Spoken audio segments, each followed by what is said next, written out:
whatever it is that is classified under hospitalization, you'll be covered under the scheme.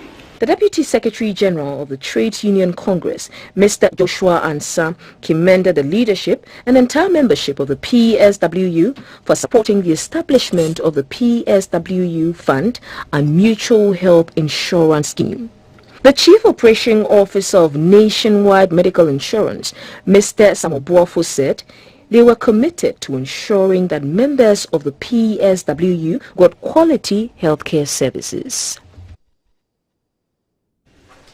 On international fronts, Algeria's President Abdel Majid Tebboune has banned the export of foodstuffs that the country imports. The commodities include sugar, oil, pasta, semolina, and wheat derivatives.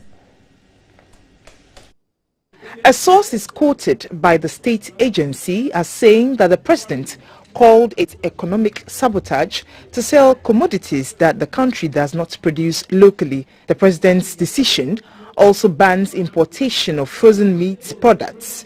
President Tebboune made the announcement after listening to a presentation by Trade and Agriculture ministers on the availability for food staples.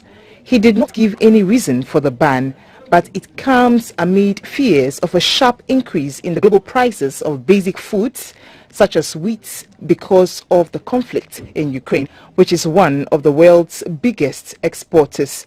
Algeria imports most of its foodstuff. There have been protests in the past over increase in food prices in the country. Last week, Egypt banned the export of wheat, flour, pasta and pulses for 3 months. It is one of the largest importers of Ukrainian wheat. Now, Russia's finance ministry has accused foreign countries of wanting to force Russia into an artificial default through unprecedented sanctions over its war in Ukraine and said it will meet its debt obligations. The ministry says claims that Russia cannot fulfill its sovereign debt obligations are untrue. Ratings agency Fitch last week downgraded Russia's sovereign debt rating further into junk territory, warning that the decision reflects the view that a default is imminent. The government is due to pay $170 million on 2 of its dollar-denominated bonds on Wednesday. The finance ministry said it had approved a temporary procedure to allow banks to make payments in foreign currency, but said the possibility of those payments going through would depend on sanctions. The ministry said the freezing of foreign currency accounts of the Bank of Russia and of the Russian government can be regarded as the desire of a number of foreign countries to organize an artificial default that has no real economic grounds. Several Russian banks have been banned from the SWIFT international payment network, hampering efforts to move money outside Russia. Western sanctions on Moscow over its war in Ukraine delivered an unprecedented blow to Russia's banking and financial system, with a large part of foreign currency reserves frozen. Russia has boosted efforts to prevent money from leaving its borders and support the ruble, which has already seen a drop in value against the US dollar. That's it for the breakfast news at 6 a.m. I am Multi Decider Sadiq. The weather report is up next, after which Valerie will bring to you Keep an Eye.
Good morning, my neighbors. Welcome to this side. And so today I'm representing the Nkoswahima of Asante Mampong. I'm yet to get a name. What name do you think I should get, guys? Good morning again officially. And so yesterday we started off at the in Jamestown at the landing beach where our guy Alan was, and then he spoke to some people, some fisher folk. We looked at fishing as a lifestyle. Today we are still staying at the landing beach, and then we're looking at how clean is your beach. Remember a few months ago we started that drive and we asked you to send in questions and send us videos of which town or which place you thought beach was the cleanest. And so we're back to that drive, and our guy Alan was at the Jamestown landing beach, and so here's us keeping an eye from that side. This is Keep an Eye. Keep an Eye today comes to you from the Jamestown beach, and we're looking at how clean is your beach. In our previous episodes of How Clean is Your Beach, we looked at different beaches all the way from the central region, and when we brought you that of the Independence Square beach, we mentioned how very clean it is, at least so that people could come and exercise over there. This particular part of the beach in Accra is supposed to be a working hub. It's a landing site, a harbor, albeit temporary, for the fishermen who used to work from the Jamestown Lighthouse Harbor.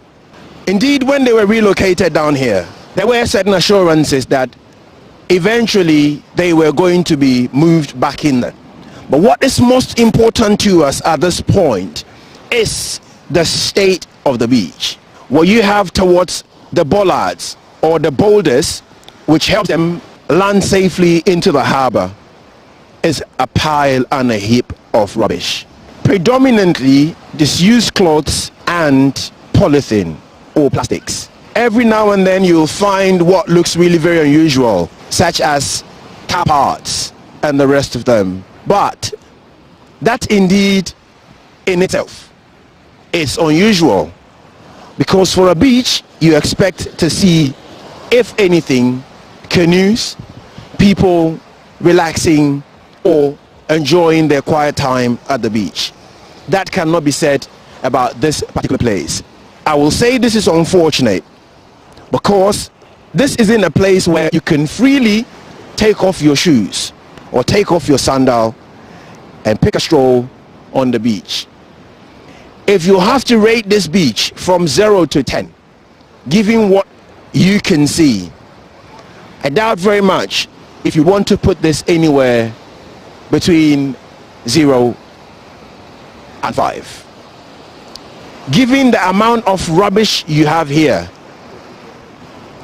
it is not a place where anybody would want to relax or even take a dip in the waters. What, however, can help or will help is, as compared to the Independence Square beach, where people make the effort to clean the beach every now and then, a similar thing will be done here. This beach, being a working hub or a harbor, you expect a certain degree of cleanliness. But no, this cannot be said of this beach. It is not a clean beach. It is a very filthy beach. How clean is your beach? Once again, poses the question, how clean is your beach? And how proud are you of your beach? Can you say this is where you can invite a friend to come for a swim? Absolutely not. But anyway, how clean is your beach?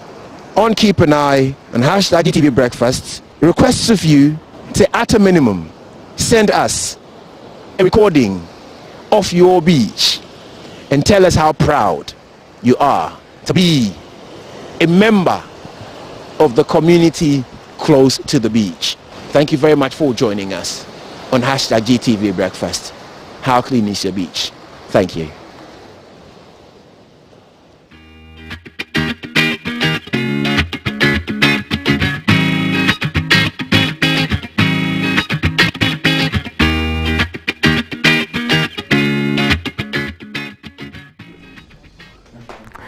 And so, how clean is your beach? The hashtag to follow is GTV Breakfast. You can send us videos and pictures of how clean you think your beach is, or which beach you think we should vote for as the cleanest beach in Ghana. You can send that to our WhatsApp number 055-556-1034 or use any of our hashtags and follow us on our social media. We are live on YouTube as the Ghana Broadcasting Corporation, live on Facebook as the Ghana Broadcasting Corporation. Of course, we're interactive on Twitter and Instagram as hashtag GTV Breakfast. We'll take a quick break.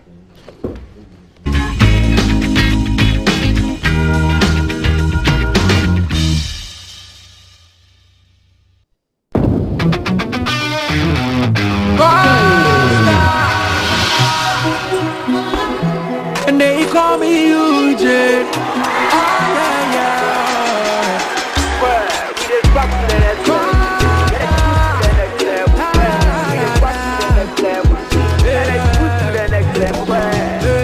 When you need a shoulder to cry, run on my pumping, so we try to suicide. Yeah, let bygone be bygone. I didn't see what the bottom gonna do, we go straight to stardom.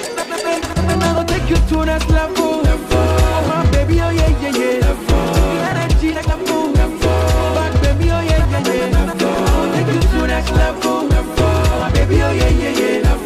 I don't code this level. Excessive drinking can be detrimental to health. Not recommended for persons under 18 years, lactating mothers, pregnant women, and people sensitive to caffeine. This advertisement has been vetted and approved by the FDA. I am 7 years old. Beep, beep, beep. I am 4 years old. We are 12 years old. It's been 1 year since I started my antiretroviral treatment. You can live a long productive life with antiretroviral treatment. With antiretroviral treatment, HIV positive expectant mothers can have healthy HIV negative babies. Go to the nearest health center, test and know your HIV status. If you are positive, ask about antiretroviral treatment and you will receive help. Antiretroviral treatment is your only option for a long and fulfilling life. This advert is brought to you by the Ghana AIDS Commission and Ghana Health Service. Hey, tell me what? Tell me what? Hey, tell me what? Tell me, beer. They might worry me. Watch me, you for 1 week, Mr. Oof. Now, yes. Oga, now then. Senior, name me a new man. Cut down businesses are collapsing. My house are bouncing. So, take quick credit, Jinka. Quick credit? Yes, quick credit. Ubesika. Edi astati adwuma bi uhia bisia edi atre odwadie mu wo ye government ana private worker wo pesika de ate wo hot so wo ye bosumi adwuma wo ye sika de bibi ntempai quick credit be ma wo loan e mo atua ne kakra na enije sem kese ne se e collateral free loan a susu savings account opening ana deposit asem biele e hia ne se wo Ghana card 2022 there wanye adwuma na wo na wo ye wo need excuse here. Quick credit to 03022003990 and 05969208833. Besina quick credit In the first 2 years, your baby will experience amazing growth in so many ways. To fuel it, they need the right nutrition. With Cerelac, 1 bowl of goodness a day provides the wholesomeness of carefully selected grains, the Iron Plus, which helps support brain development, and the yummy taste baby loves, assuring you the right nutrition in 1 bowl. Cerelac, it's all good, Mom. This advert is FDA.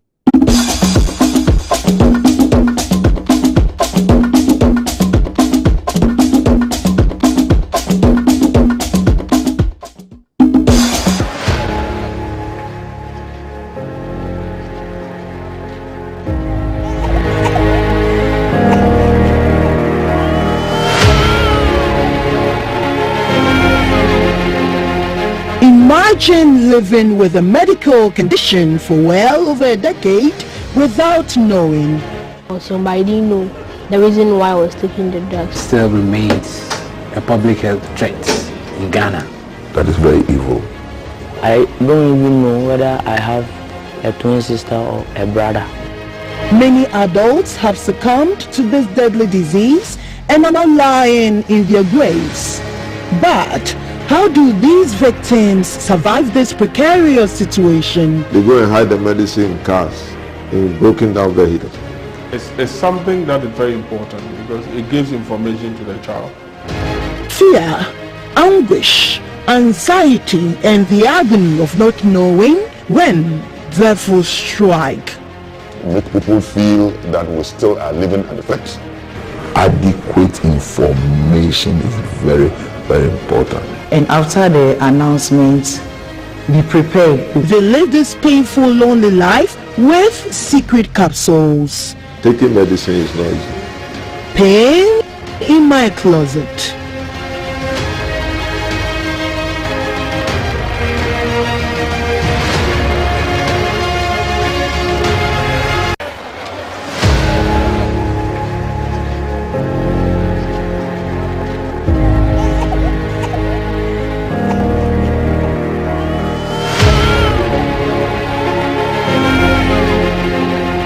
Imagine living with a medical condition for well over a decade without knowing. Also, I didn't know the reason why I was taking the drugs. Still remains a public health threat in Ghana. That is very evil. I don't even know whether I have a twin sister or a brother. Many adults have succumbed to this deadly disease and are now lying in their graves. But how do these victims survive this precarious situation? They go and hide the medicine in cars, in broken down vehicles. It's something that is very important because it gives information to the child. Fear, anguish, anxiety, and the agony of not knowing when therefore strike. Make people feel that we still are living under threat. Adequate information is very, very important. And after the announcement, be prepared. They live this painful, lonely life with secret capsules. Taking medicine is not easy. Pain in my closet.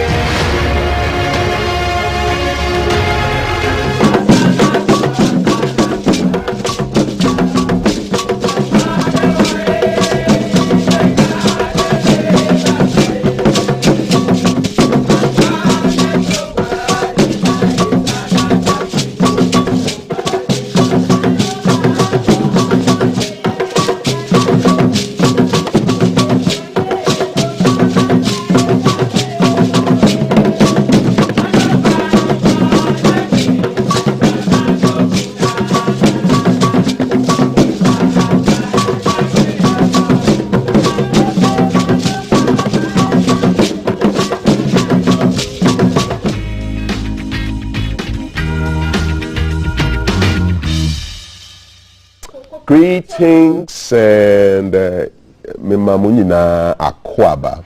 I'm still looking for Ashanti Akan proverbs, so drop them for me.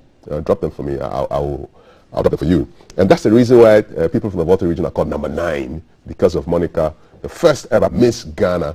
And if you realize, her shoulders did not have any bones. They didn't care too much about slim things. They put a lot of flesh on them.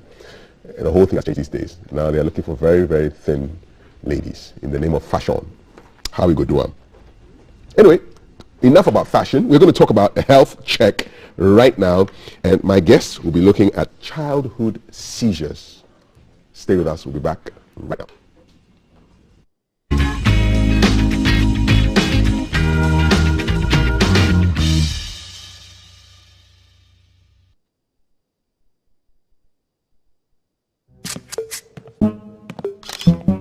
The show Waja Oba and Concron Dim. The room is sick. What? Malaria. Malaria.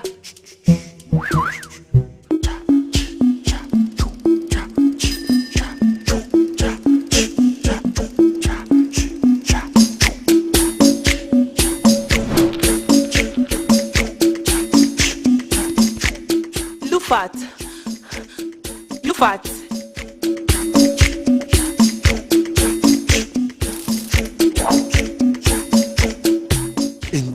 woman malaria and want to them. Lufat, malaria drop a copay. And now, you make his the bride.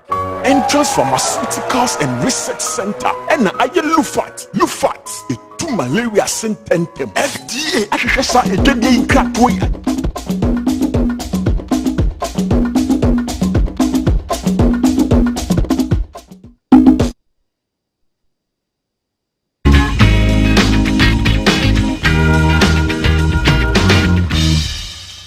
My guest is Dr. Hilda Matibia Boy. She's a pediatrician. She's at Kolibu Teaching Hospital, and we're here to talk about childhood seizures. It must be a nightmare for a parent to see your child undergoing these fits, and you're just wondering what's going on. And especially in the environment that we operate, where everything has been spiritualized, it must be a terror for a parent to go through this. But what are seizures? How common are they? And most importantly, how can they be managed? Are they preventable? Lots of questions I don't have. 055-556-1034. Thelma will be reading them in a short while. But for now, we jump into the discussion. Hilda, good morning. Good to have you here. Hello, good morning, Kafui. And happy Heritage Month. Thank you, and you. All righty. Let's go straight to business. What's your definition of, or the medical definition of a seizure? What's going on in the body when children have seizures?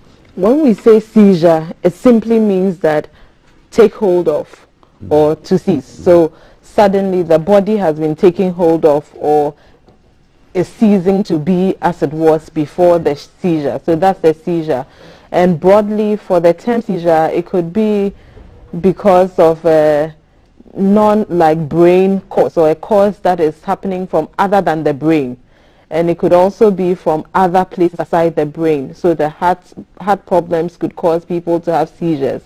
But when we talk about the epilepsy or febrile convulsions or seizures, then we are looking more at the seizures that are occurring as a result of brain malfunction or dysfunction. So if the brain cells, the activity that they are undergoing is abnormal, then you have the seizure occurring or the convulsions, which are the motor, like the body, whether they are like the hands or the legs are moving up and down, then you have that as convulsions. What is going on with seizures? Why do they happen? There's abnormal activity in the brain, and as a result, they will occur. Is it an electrical activity? Yes, abnormal electrical activity. So the neuronal cell, like the cells of the brain, are not acting well, and then you have the seizures occurring. How common are they? There are some studies that have said that about 1% of the population will suffer from epilepsy or the convulsions, and I saw a WHO report that said that in Ghana, that was 2012 to 2016, about 270,000 people were living with epilepsy. But that's like epilepsy, general population. And in children, what we call the febrile convulsions or febrile seizures, that is seizure that will occur because they have a high temperature, body temperature, will affect about 3% of children. And if we talk about the febrile seizures or febrile convulsions, it is a convulsion that is happening or occurring in a child who is usually between the age of 6 months to about 5 years, when they have a fever, like they have a high temperature, and often it's like transient, just a few seconds, and it will, or up to a few minutes and stop, and may or may not occur after about 24 hours. Are seizures the same as fits? So when the child is having a fit, is it the same thing? Yes, so it's like a layman's term for the seizures. That's the fits. Yes, so it's the same thing. Describe what would be happening to a child if they are having a fit or a seizure. There are different scenarios that you could have. You could have the ones where the child may become unaware of his or her environment or surroundings, and you may have the child lifting the arms, so we call them tonic-clonic. So the hands may be going up, down like that. The legs may also be doing the same. In some cases, it may be one part of the body, just one part of the body, and in that one we'll say it's a partial seizure. So it could just be or focal. It could just be one arm twitching or going up and down. It could be the lip smacking or twitching, like minor twitches, if there's a video to show, minor twitch. So you could have all those as manifestations. And in some cases, it may just be a blank stare. The person is not really aware of the environment, but is staring blankly. And would they be talking? No, they are just there staring blankly. And it may happen for a few seconds and stop. There are various manifestations. For some of them, there may be unawareness of whatever is going on in the environment or unconsciousness. And in some cases, they may be conscious and having it. Are there signs, or is it just a sudden attack? There are some of them who may have what we call an aura. And an aura for some people may be they smell something, a particular something, just before it occurs. Or for some people, they may have a particular kind of headache, or they may feel a certain way before it happens. So in a way, it becomes like the cue for them to know that they are going to have the convulsion or the fit or the seizure. It must be terrifying for the person who is undergoing it and for the parents or the caregivers. Definitely. It's not something that you will want to happen to your child, but it does happen. And the good thing is that for many of the children, especially those that have the febrile convulsions, they outgrow it. They may have it once or twice and may not have it anymore in their lives. So it's much more common than the epilepsy or the illness epilepsy itself. I don't know whether I'm confusing you or you are following. Yeah, so many more children may have the febrile convulsions or febrile seizures, but it's not as high as it's higher than the number that have the epilepsy or go on to develop the epilepsy, where they have unprovoked seizures. So they have the seizures to more than 24 hours apart. So let's say today the child has a seizure, it's not associated with fever, and then about a day later or 24 hours after have another one which is unprovoked. And for these ones, you begin to consider epilepsy as a diagnosis, and you have to look into it. Does that mean that seizures can progress to epilepsy? The thing is that they may have one-offs. So there are some people who may have one seizure and stop, not have any more. And there are some people who will have it recurrent. So they may have recurrent episodes of their seizures, and you may not be able to sort of associate it with any provocation. In such cases, it then becomes epilepsy. But the fact that you have had a convulsion that was associated with fever once or twice does not mean that you will go on to develop epilepsy. And the causes or the associations are many. There are some people who are born with malformations in the brain, and they may have a higher risk of having the epilepsy. There are some who have metabolic problems. There are some... What's a metabolic problem? So metabolic, the body's ability to break down substances, let me just put it that way in a simple way, may have a higher chance of getting the seizures or epilepsy.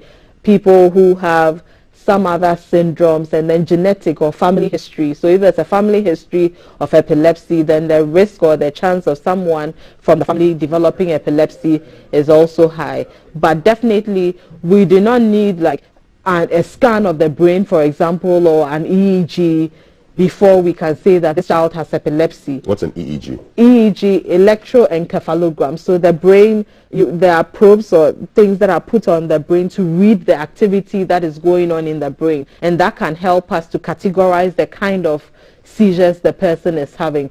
But we don't definitely need that before we can make a diagnosis of epilepsy. Okay. Once you have 2 episodes of the seizures that are unprovoked, more than 24 hours apart, you can make the diagnosis, putting in the other clinical history that the child is presenting with. You make a diagnosis, and then you go ahead and manage. Awesome. We'll take your messages shortly on 055 556 1034. As we speak, Thelma is scanning through, and she'll be bringing them to you hot and fresh and nice. Before that, though, let's look at first aid tips. So you are looking after a child as a carer or a parent. The child gets a seizure. What should you do?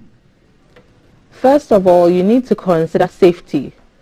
The child needs to be in an area which is safe. There are some cases where they'll say the child fell into a fire, or so you try to ensure that wherever the child is at that time is safe environment. Move the child away from harm, and you position the child on the side. Protect the head. If possible, the child can be on a soft surface so that they are more comfortable. Don't try to put your hand or your anything in the mouth of the child. What are people doing that for? Because you see that they may have clenched feet, so they try to open it, and some people actually get their fingers cut in the process. But once it goes in there and the teeth are clenched, there's nothing. It's not going to come up. It's not going to release. No, until the seizure is over and the child is back to and able to open. So don't put anything in the mouth of the child. You may cause more harm. Leave the child alone. Don't try to stop the seizure. Don't try to put water on the child. You know, some people will pour water or certain things. Some also will smear substances on the child. Like what? Like garlic, because some people feel that it is because of witchcraft or evil spirits. What's the garlic supposed to do? Evil spirits apparently are afraid of garlic. How do they know that? Only God knows. That is a common practice. So often in the emergency room, when they come in, you will see that the child is smelling of garlic, sure. And it makes the whole place very difficult to work in. Yeah, so don't put garlic or any substance or force the child to drink anything while the child is having the seizure. Right. Just make sure the child is in a secure environment, and once the seizure is over, many of them will just last for a few seconds. You can move the child into a car and to hospital. If you can call an ambulance, you get an ambulance to assist with the movement to hospital. But try and get to hospital if something like that occurs. Again, because febrile convulsions are really common in children compared to the epilepsy and the others, if your child has a fever and your child is between the ages of 6 months and 5 years, just make sure that you give some first aid of paracetamol, dose appropriate, so that the temperature comes down to prevent the child from getting a seizure. For babies or children who are younger than the 6 months, if they have a fever, you are not in a hurry to give paracetamol. Just go to hospital and let the child be seen, because their risk of getting the febrile convulsions are lower than those between 6 months and 5 years or 6 years. So okay. Thank you very much for that. Please, easy on the garlic. The child is not a meal for any witch. Please go to the hospital. Thelma. Yeah. Thank you, Kav. That's actually really funny, but it's so true how we attach spirituality to these things. Messages coming in on our WhatsApp platform, and they are the views of those who send them, not that of GBC. Nana Ekwamwa Boating Ablikuma Central, aka E-Levy is good, says, good morning, FOCAF, and Thelma, good education there. Childhood seizures, are they curable? And also, where does it start from? That is from pregnancy. Is it through activity that the pregnant woman does that causes it? That's the question that Nana Ekwamwa is asking. I just want to read as many of the comments as I can. Kingsley said, GTV breakfast show all the way, nationwide. Keep up the good work. Elder is elder. Good morning. Hope everyone is well. I found this one. She said, good morning, GTV breakfast. This is personal to me. One of my sisters had convulsion and has not been well since childhood. There's a lot of spirituality associated with it, and we need to demystify them. With high temperature, what should be done? So this is the second question there. Let's see if I can pick a few more. Good morning. It's amazing watching you guys every morning. Thank you. Is it preventable is the next question, and I'll pick the next one. Good morning, BFS. Is seizures or epilepsy treatable? So that's the second one, asking if it's anything can be done about it. The hashtag we love to see GTV breakfast, keep them coming.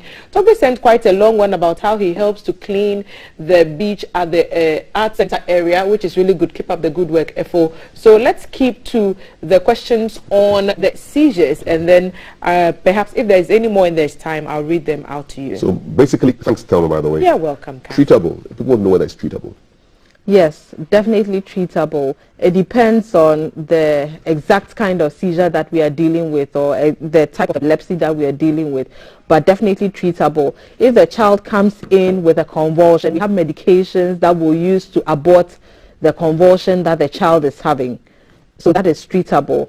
Again, if it is epilepsy, we have medications that we will use to treat the epilepsy. The most important thing is that whatever medication that your child is on, you need to make sure that the child takes it as we recommend. Not that, and these are medications that the child may be on for a long time, not just like 3 days or 4 days like some malaria treatment. No. So you need to comply. And if within the period that the child is on the medications, you are still experiencing or seeing the child having seizures, it is good for you to report, because we adjust the medications. There are times when we need to increase the dose of the same medication that the child is on. There are times when we need to add different kinds of medications to what the child is on. What we will not recommend is for you to just go anywhere and buy some medications for your child, herbal medications and others, because the child is having seizures. It is treatable. Curable, I won't say, but we can manage it. And some may outgrow it. As they grow, they may not have it anymore and it will go away. There are some too that may persist into adulthood, but once they are on good medications, they are usually fine. Okay, and briefly, we have just about 30 seconds. Is there anything in pregnancy that causes children to have seizures? Somebody was asking about pregnancy. So not really. If there's a genetic like predisposition or there's something like in the family that is being handed on, then through the pregnancy to be handed on. If there's some malformations in the brain, those may start within the time when the baby is within the womb or the uterus.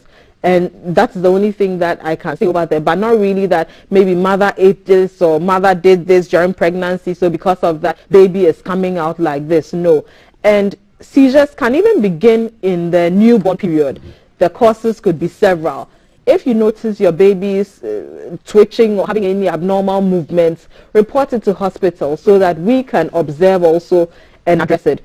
Videos help us a lot in making the diagnosis, because sometimes mother may come complaining about stuff, father may come complaining about it, and you may not see it there and then. So if they could record videos of the seizure or the abnormal movement at home, maybe 1 minute, 30 seconds or so, even 2 minutes, depending on what it is. Okay. When they come into hospital, we'll look at it, and that will also help us to make a diagnosis. Hilda, thank you so much. It's been really educative. You can catch this show again at 11:30 tonight on GTV. Dr. Hilda Mantilia-Boy is a pediatrician from Kolibu, and you're up to date with what you need to know about childhood seizures. Hashtag GTV Breakfast, number 0555561030. From Auntie Barbara says, happy belated birthday to you. Ekuya Amponsa Dansu of Spintex. Yesterday was your birthday, and we are still celebrating. It's a whole year celebration, all right?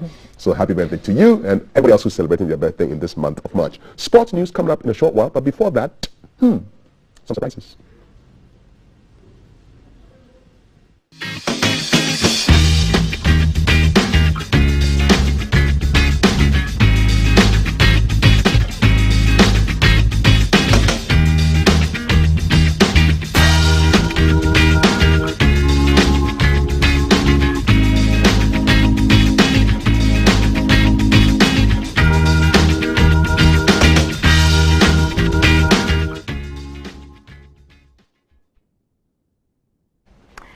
Hello again.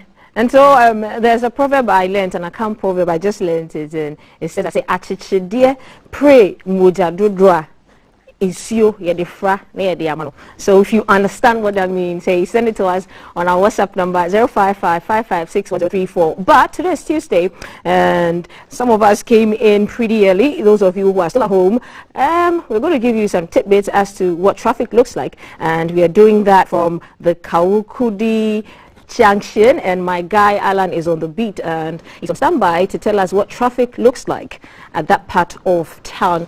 Alan, hi, good morning. What's happening at Kaukudi? I see a long queue behind you on your left side, so what's happening?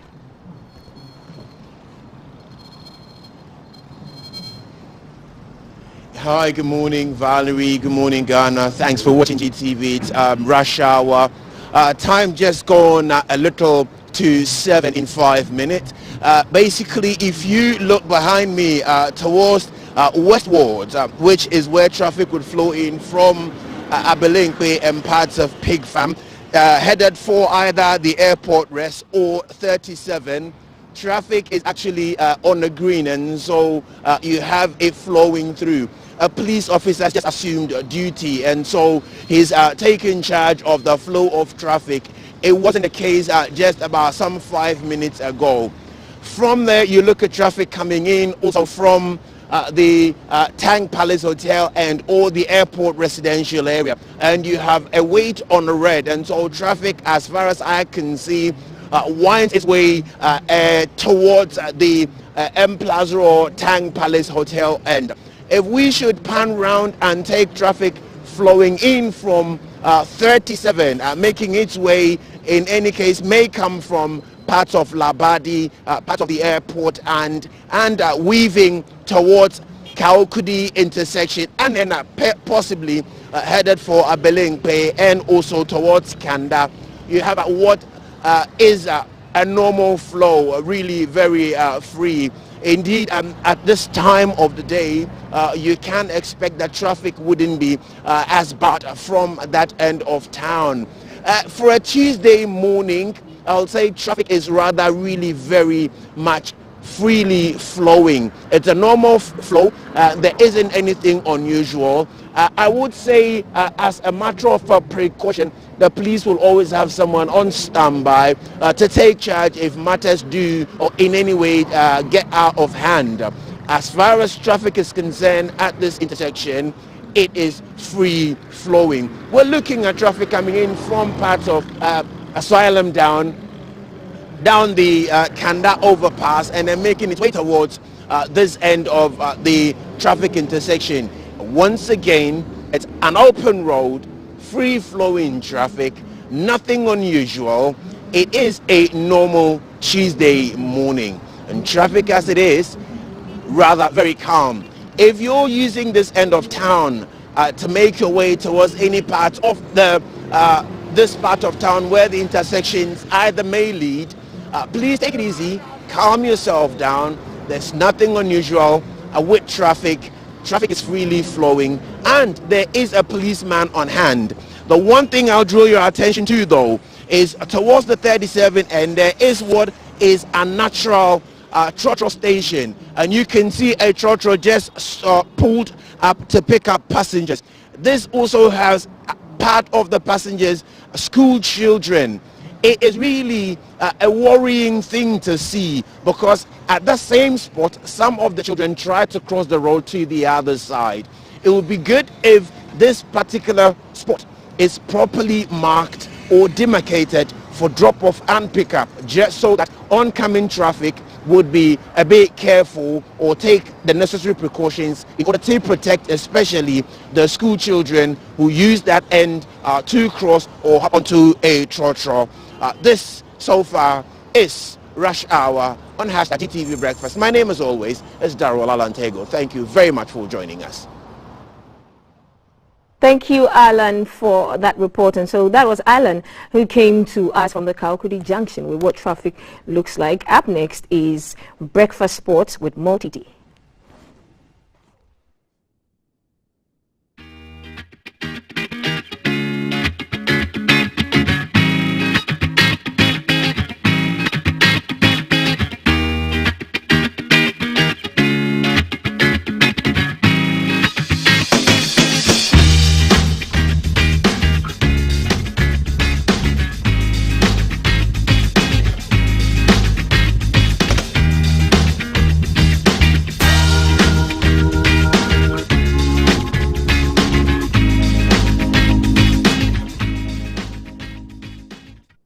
Thank you for joining us on Breakfast Sports on GTV Breakfast. I am Multi-T Saida Sadiq. I'm looking like a Dagbon woman who is going for a regular occasion, and I've been costumed by Ritz Culture. You can find them on social media. We'll be looking at the World Cup playoffs. We'll also be looking at women's football, the EPL and Serie A. Let's start off with the World Cup playoffs with Nigeria. The National Sports Authority have posted an update on the state of the pitch at the Cape Coast Stadium in a bid to convince the CAF inspection team in the country to approve the stadium as venue to host the 2022 World Cup playoff against Nigeria.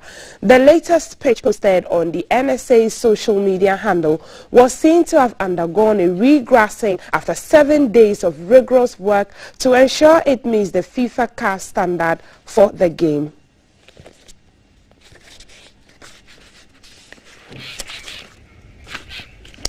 Now, Hearts of Oak have confirmed that the injuries suffered by goalkeeper Richard Atta in the Ghana Premier League game against Adriana Stars on Sunday cannot rule him out of Ghana's crucial encounter against Nigeria.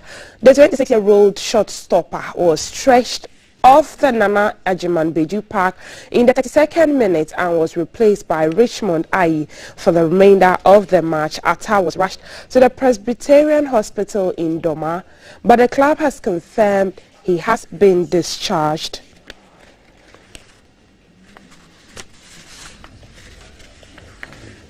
Let's look at women's football, and the captain of the Ghana Black Princesses, Cynthia Findip, says they are not going to underrate their Ethiopian counterparts in the second leg of the 2022 FIFA Under-20 Women's World Cup qualifier to be played in Ghana. The Princesses beat Ethiopia 3-0 in the first leg in Addis Ababa 3 days ago to increase their qualification chances to the international showpiece. When they follow us to Ghana, we are going to play all out. Even though we've won here, we are not going to underrate them at all. We are going to play all out and win there too. Even though it's not easy, but we will stand on our feet and we'll be able to stand them in Ghana. When they follow us. Now, Man City's hunt for a fourth Premier League title in 5 seasons hit a snag as they could not find a way past stubborn Crystal Palace side in a goalless draw at the Eagles' home venue. This is the second time in 6 seasons City have failed to win at Palace. Foden, now Bernardo Silva on it. Coming live from the capital, this is the Breakfast Show.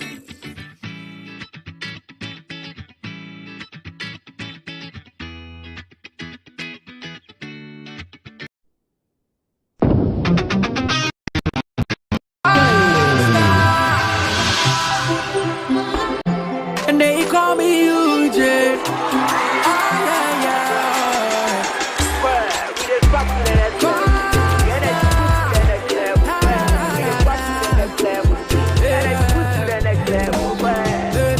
When you need a shoulder to cry, run on my pumpy, so we try to suicide. Let bygone be bygone. I didn't see what I'm gonna do. We go straight to stardom. I'm gonna take you to next level. Oh, baby, oh yeah, yeah, yeah. The energy next level. Back, baby, oh yeah, yeah, yeah. I'll take you to next level. Oh, baby, oh yeah, yeah, yeah. At don't code next level. Excessive drinking can be detrimental to health. Not recommended for persons under 18 years, lactating mothers, pregnant women, and people sensitive to caffeine. This advertisement has been vetted and approved by the FDA.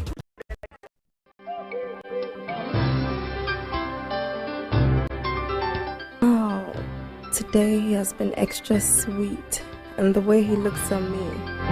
I have done everything by the book. It's on. Hey, but I have to get some condoms, Charlie.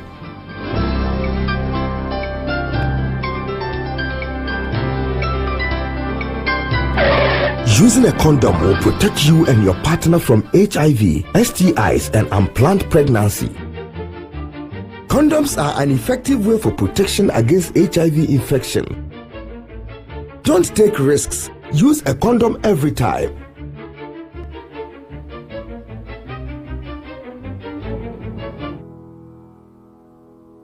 Always come prepared. This advert is brought to you by the Ghana AIDS Commission and Ghana Health Service.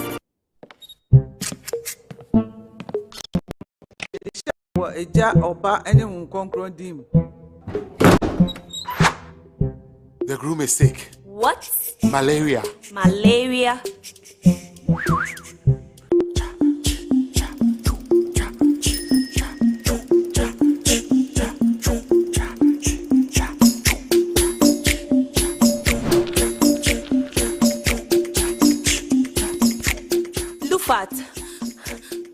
Lufat.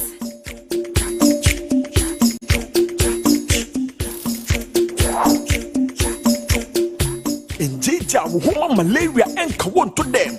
Lufat, eye malaria drop a. And now you may kiss the bride. Entrance Pharmaceuticals and Research Center. And I Lufat. Lufat. Two malaria sententem. FDA. Ashesa ejedi inkratoi ajatum.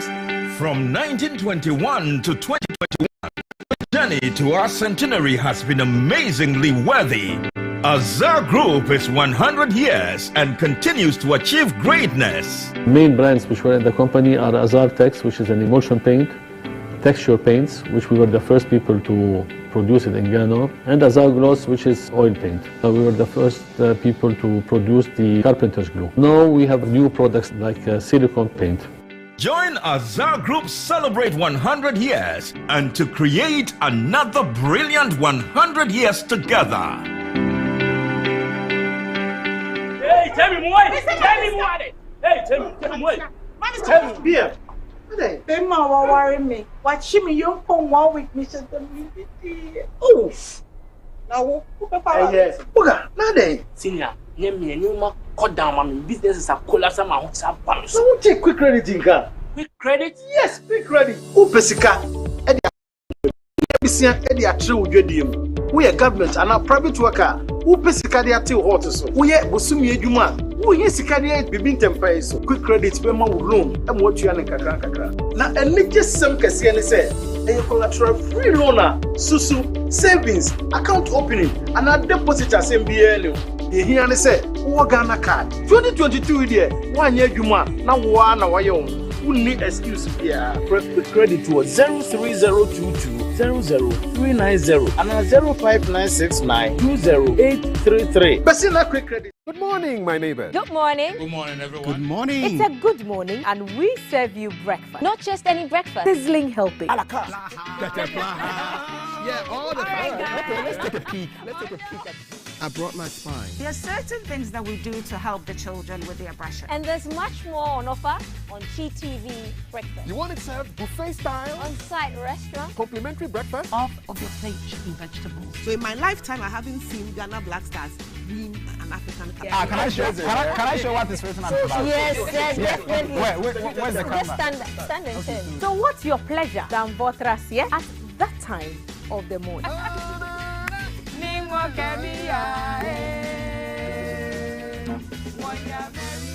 So never skip breakfast. On GTV Breakfast. From Monday to Friday at 6 a.m. We've got you covered with a trusted team.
call me UJ.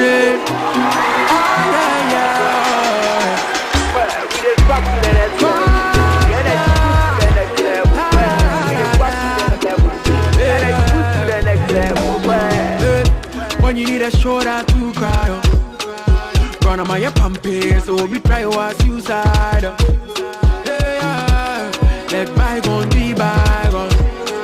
I didn't see what the bottom gonna do. You go straight to stardom. And I gonna take you to next level. Oh, baby, oh yeah, yeah, yeah. The energy next level. Back, baby, oh yeah, yeah, yeah. Take you to next level. Oh, baby, oh yeah, yeah, yeah.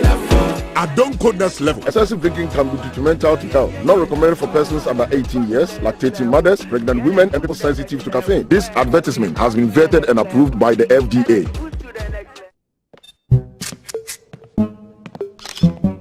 The show was a jar of bar and dim. The groom is sick. What? Malaria. Malaria.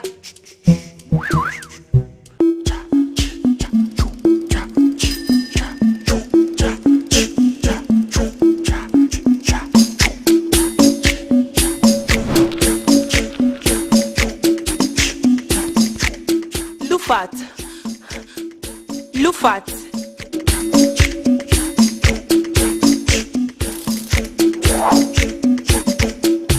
Injija wohoma malaria enka won to them. Lufat. Aya malaria drop e. And now you may kiss the bride. Entrance Pharmaceuticals and Research Center. And aya Lufat. Lufat. It malaria sententem. FDA ahwehwesa edede inkratoyi ajatum.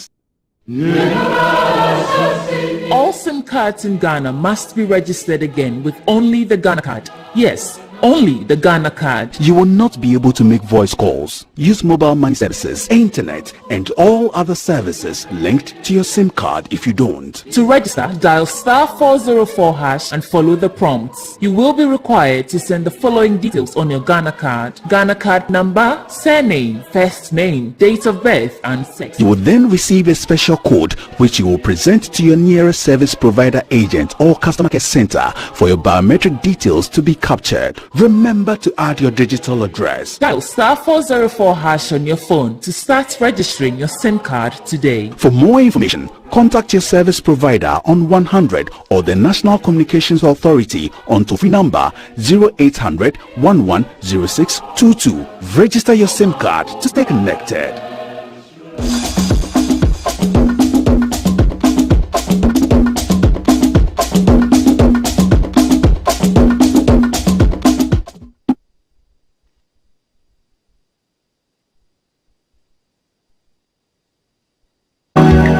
Coming live from the capital, this is the Breakfast Show.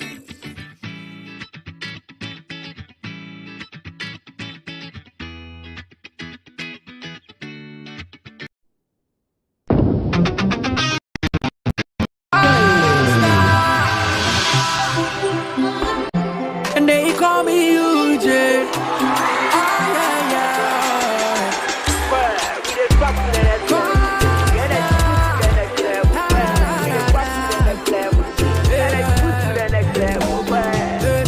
When you need a shoulder to cry on.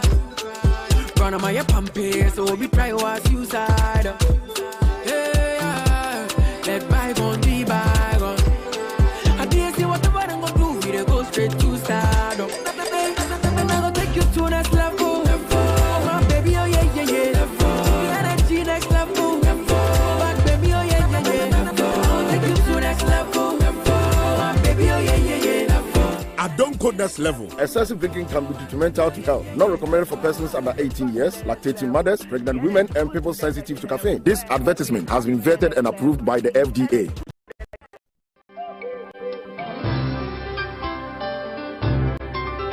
Oh, today he has been extra sweet, and the way he looks at me.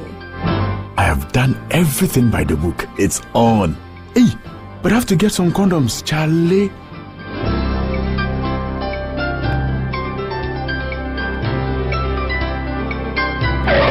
Using a condom will protect you and your partner from HIV, STIs, and unplanned pregnancy. Condoms are an effective way for protection against HIV infection. Don't take risks. Use a condom every time.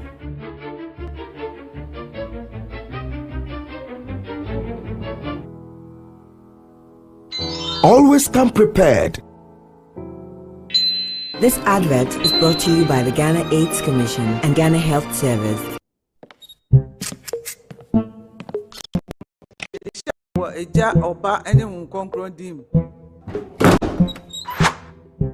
The groom is sick. What?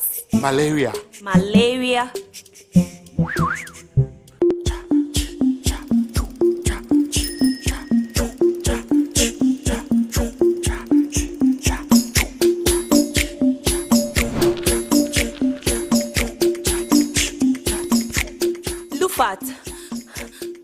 Lufat.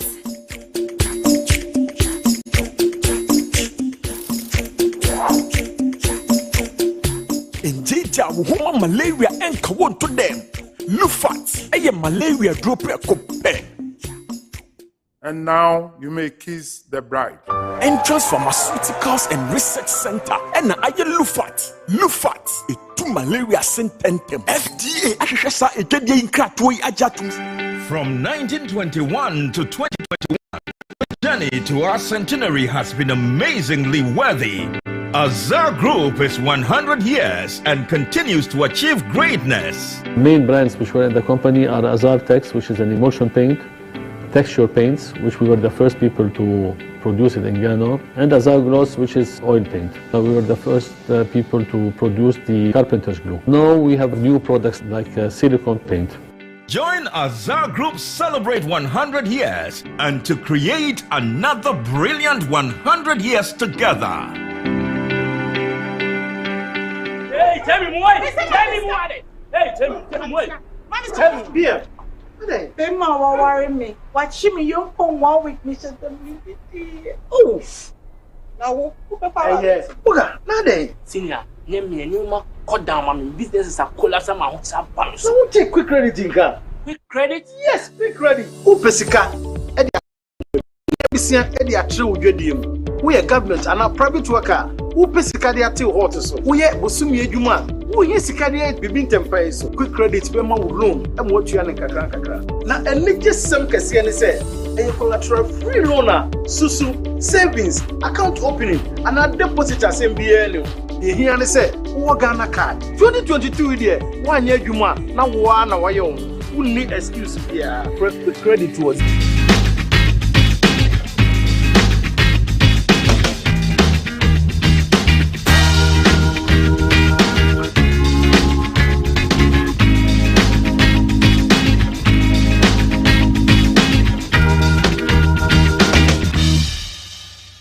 You know where the number 9 thing comes from, yeah? So, yeah, we're learning a lot on Heritage Month on GTV. Today is also World Speech Day. I'm asking, when was the last time you stood up in public, opened your mouth, and nothing came out? What did you do? How did you recover? What was it like? Speaker Ado says, I've been engulfed by stage fright to the extent that I went blank. When I recovered, I started talking plenty before I realized that I hadn't switched the microphone on. Hey. Yvonne says, I was called to sing the national anthem without any prior notice. The first 2 lines were, okay, God bless Ghana, make our nation great and strong. I couldn't continue. Luckily, a man standing behind me was singing loudly, and I picked up from there. God bless that person. And finally, somebody just said, you know, when a Ghana man says, you know that there are issues. I have no issues with my guests. They make Tuesdays very exciting. And I'm glad to have them here. Join me to look at the headlines. Dr. Eric Odro Osang is a government expert, he's a lawyer, he's the Director General of the Internal Audit Agency, and he's flanked to his left by Professor John Koku Mauto, Dean of the School of Graduate Studies, UPSC. Gentlemen, welcome. Thank you. I've been doing some tree proverb lessons, Mabube. So this is my attempt. Nia Owo Akanu Da Onsu Nsun. Clap for me. The one who is bitten by a snake doesn't fear an earthworm. Once bitten, twice shy. That's all it means. Send me more. I want to learn. Send me more. 055561034. Gentlemen, let's go through the quick headlines and we'll dive into the stories. The graphic leads with 8 months after Ajin Kotoku relocation, onion sellers bemoan poor amenities. Ghana turns to Dubai to market cocoa, coffee globally. Shraj, which is the Commission for Human Rights and Administrative Justice, complains they have risen, and they've resolved over 8,000 cases.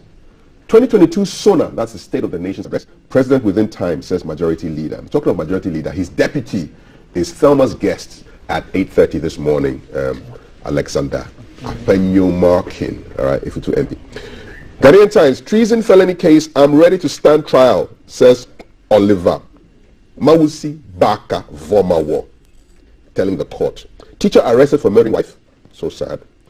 We make education system resilient to withstand crisis, says Intim Fojo. Who's he? We'll find out soon. Ghana loses over 1,400 people to COVID-19 after 2 years of first confirmed case. Now, the finder is in 2021 fourth quarter food price increases. Only 7.4% of households are severely food insecure. And the analyst, fuel price may hit 9 cedis per litre in weeks. NPA projects. NPA is the National Petroleum Authority. Price of LPG to further go up by Wednesday, which is tomorrow. LPG marketers caution. I think we're going to start with that. The fuel note, because these days, I don't know about you, but I'm an avid watcher of the fuel prices, because my rules are buy Ghanaian. So I look for the Ghanaian fuel station that is most friendly to my pocket. And for weeks, if not months, Star Oil was resisting breaking the 8, but they've broken the 8 now. So they've gone beyond 8 cedis per litre. And that's the lowest. Others are up to almost 8.5 cedis per litre. It might go to 9 cedis per litre, says the NPA. Prices of LPG to further go up by Wednesday. LPG marketers are cautioning. These are really rough times with price increases going up and up and up. What is going on? Why is this happening? I'll start with you, Dr. Osai. Thank you very much. I think this is happening partially because of what's happening in the international market. Aside from that, the Ukraine-Russia war cannot be excluded. And then we also know that the market is now a fair market and a perfectly competitive market. What does that mean when you say perfectly competitive market? What it then means is that government does not intervene or interfere. Government does not come in to subsidize. PURC is given the free range to work with the operators to determine the most feasible price. Is that not dangerous? I mean, if it gets to 15 cedis, government will not step in? You know, government will step in by subsidizing. And government doesn't have money. The e-levy hasn't come. Other taxes have not come. So if government cannot come in, if government comes in now, then it means government would have to stop financing other important activities. You know, so it is good we allow it to operate like that. But I believe too that it will come down along the lines. It will come down along the line, especially when the Ukraine-Russia war comes down, and then the foreign currency, the dollar-CD exchange rate stabilizes. Gradually it will come down. So I think we should allow it to be as it is. I would not encourage government to come in now. Because if government comes in now, government is coming in the form of subsidy, or government is coming in to take away some taxes that have been imposed on the petroleum products. And these are the taxes that government need to manage the economy. So we just have to allow it to be as it is.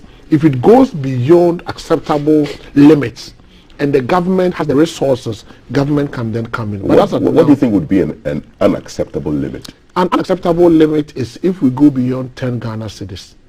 It will be an unacceptable limit. If it is unacceptable limit, the government would have to come in. And government can only come in if government have the resources. And the resources government is struggling to generate.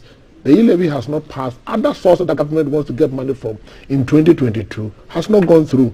You know, so whatever government is mobilizing now, I believe government will use that one to finance compensation and other basic services that public sector institutions will happen. I'll be surprised if government is doing any capital expenditure in this first quarter. What will be a capital expenditure? Capital expenditure, construction of roads, construction of schools, construction of hospitals, purchase of vehicles. Government cannot do that. This year was declared year of roads. Year of roads, subject to mobilizing adequate revenue.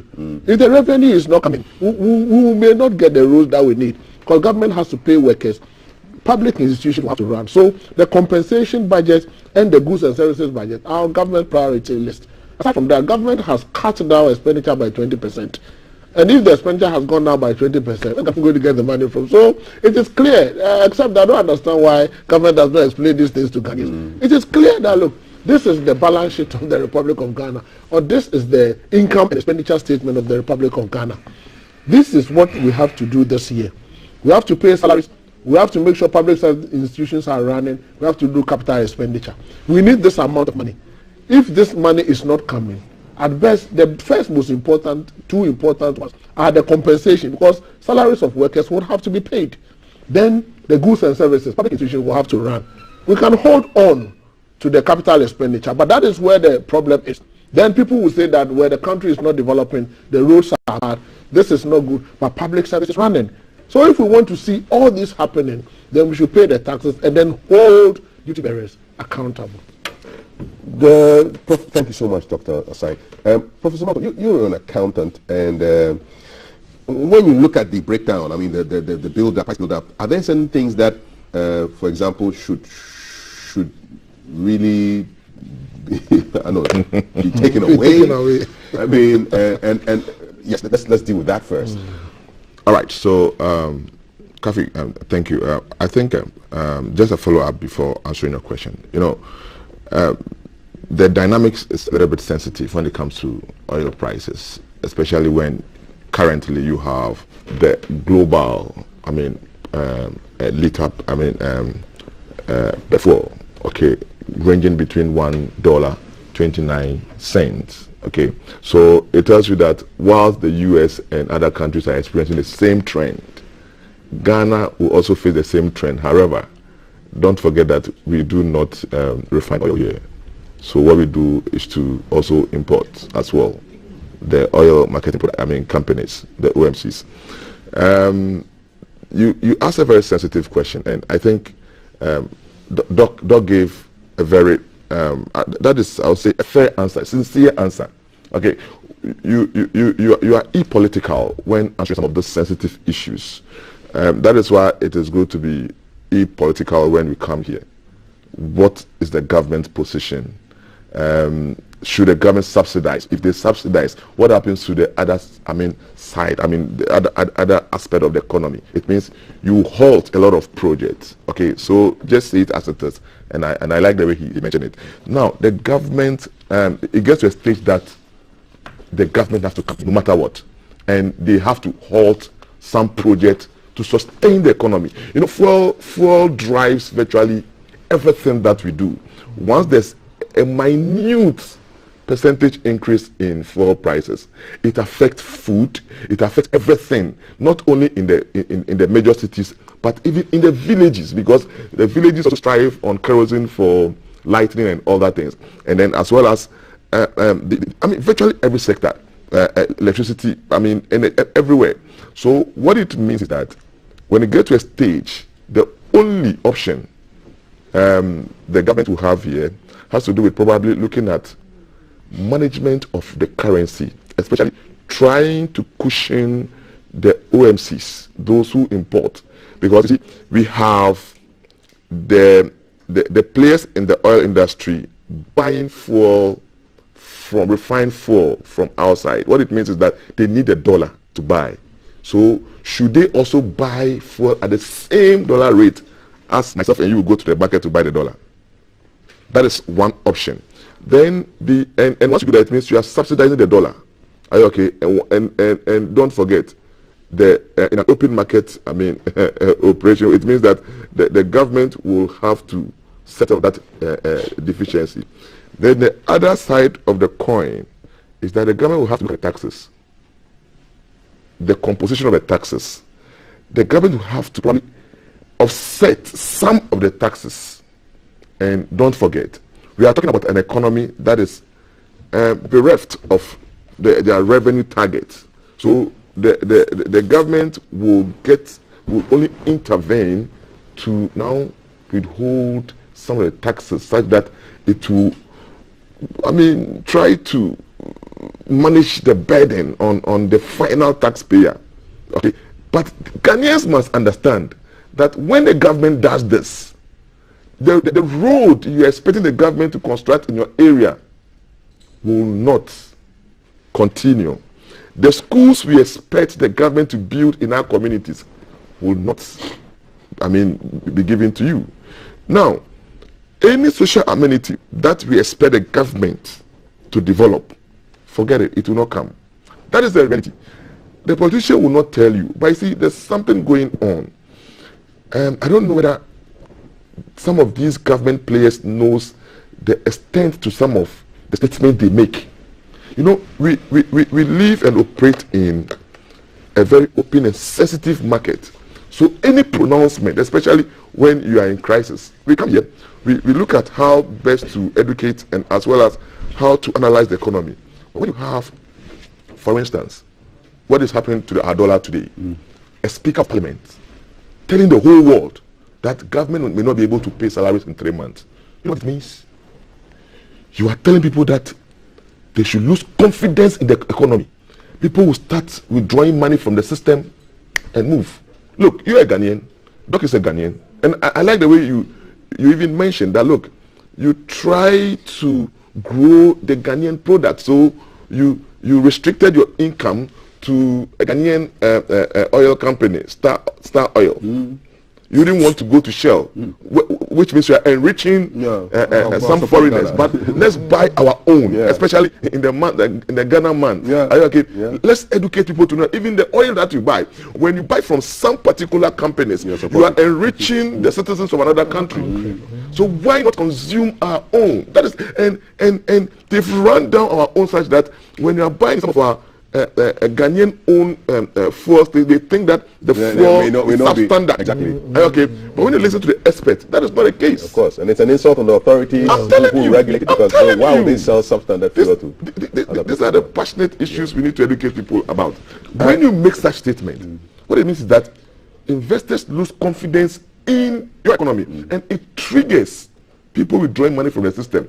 I'm not surprised, and I mentioned in one of the sister stations, I'm not surprised that the dollar is now struggling, and the city is struggling against the dollar. Yeah, it's over 7 cities now, right? Yes. It's over 7 cities. Now, you know, and these are the official ones. And I'm sure people are putting their savings in dollars. I'm telling you. So that is also putting more pressure on the CD. Thank you. Even if you put it in dollars and it's saved in the banks, no problem.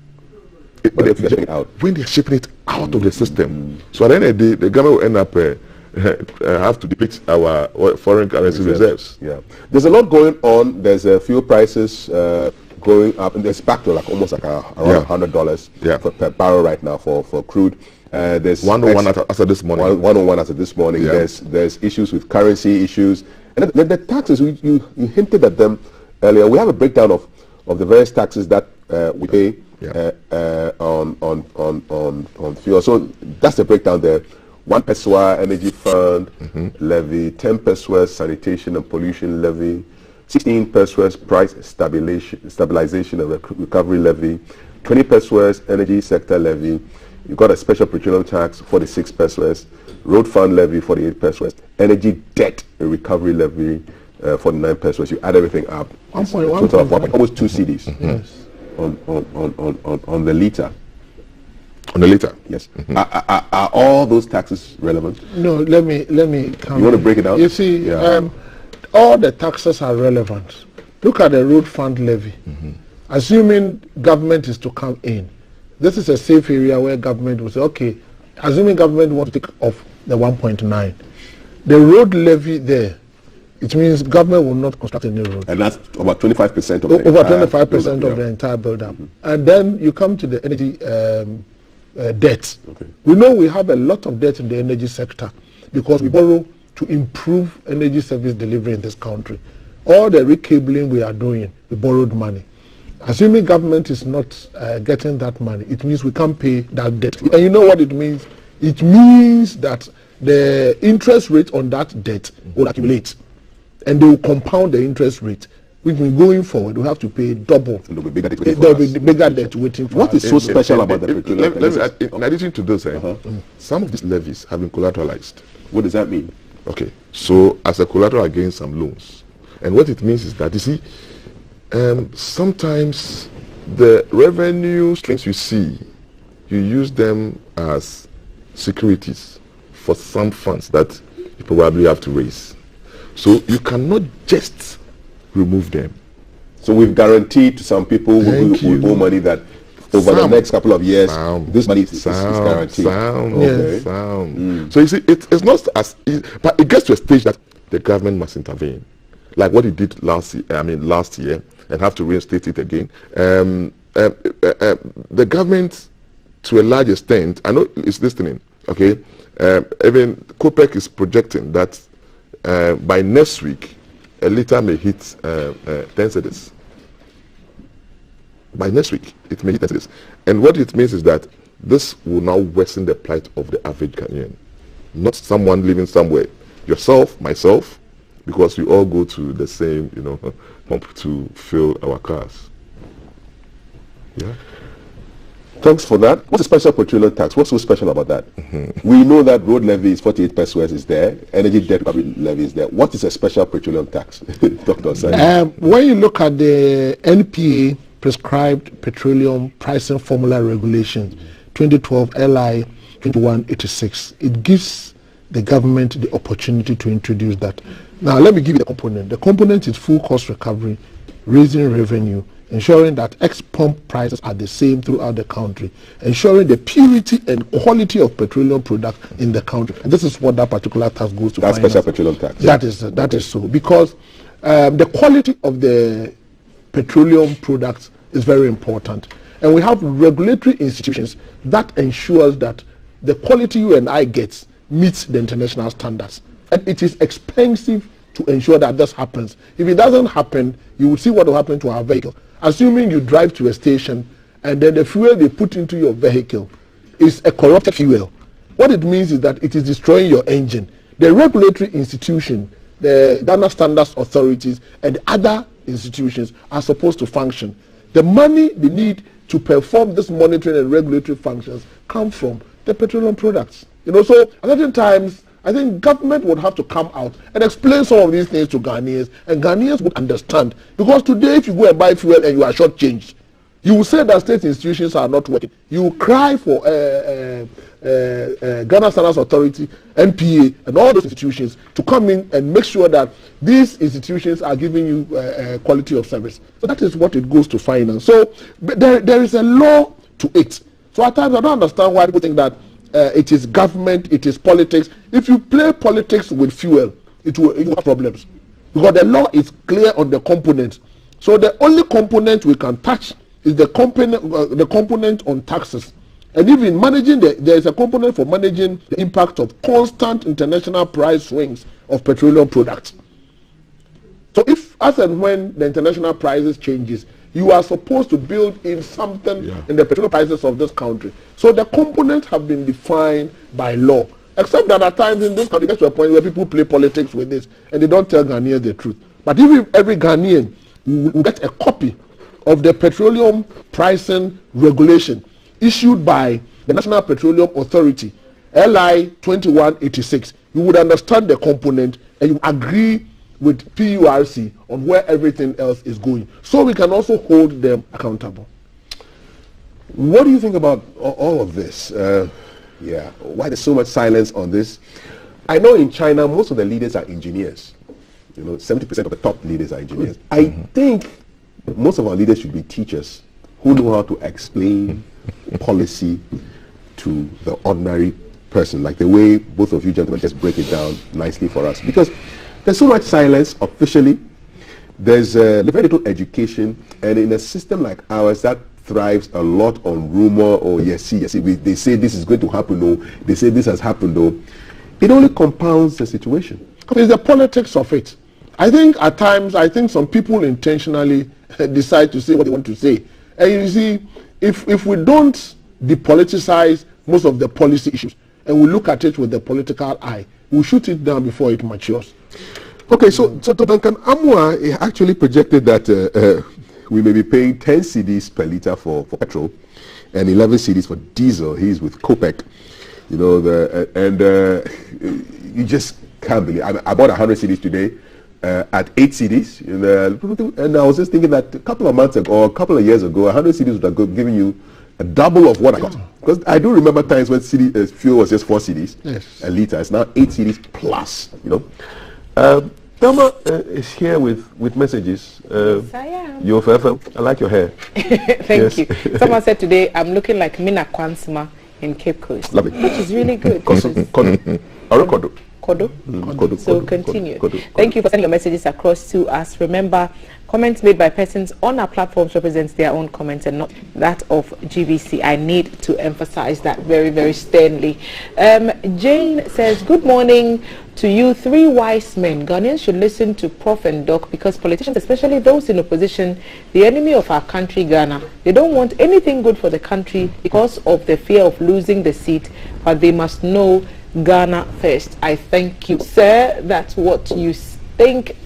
Jane, thanks for the updates. My question to the doctor, the Director General of Auditing, on your panel: when will OPEC permit Ghana to use or sell its own crude oil produced by Ghana? From Alaji Dauda, Medina Estate. Aaron has a long one as usual. Good morning to you. The issue of road accidents is very worrying and alarming, which indicates that either those assigned to do their work by making sure that we have an accident-free system are not acting professionally enough, or we don't have professional drivers in the system.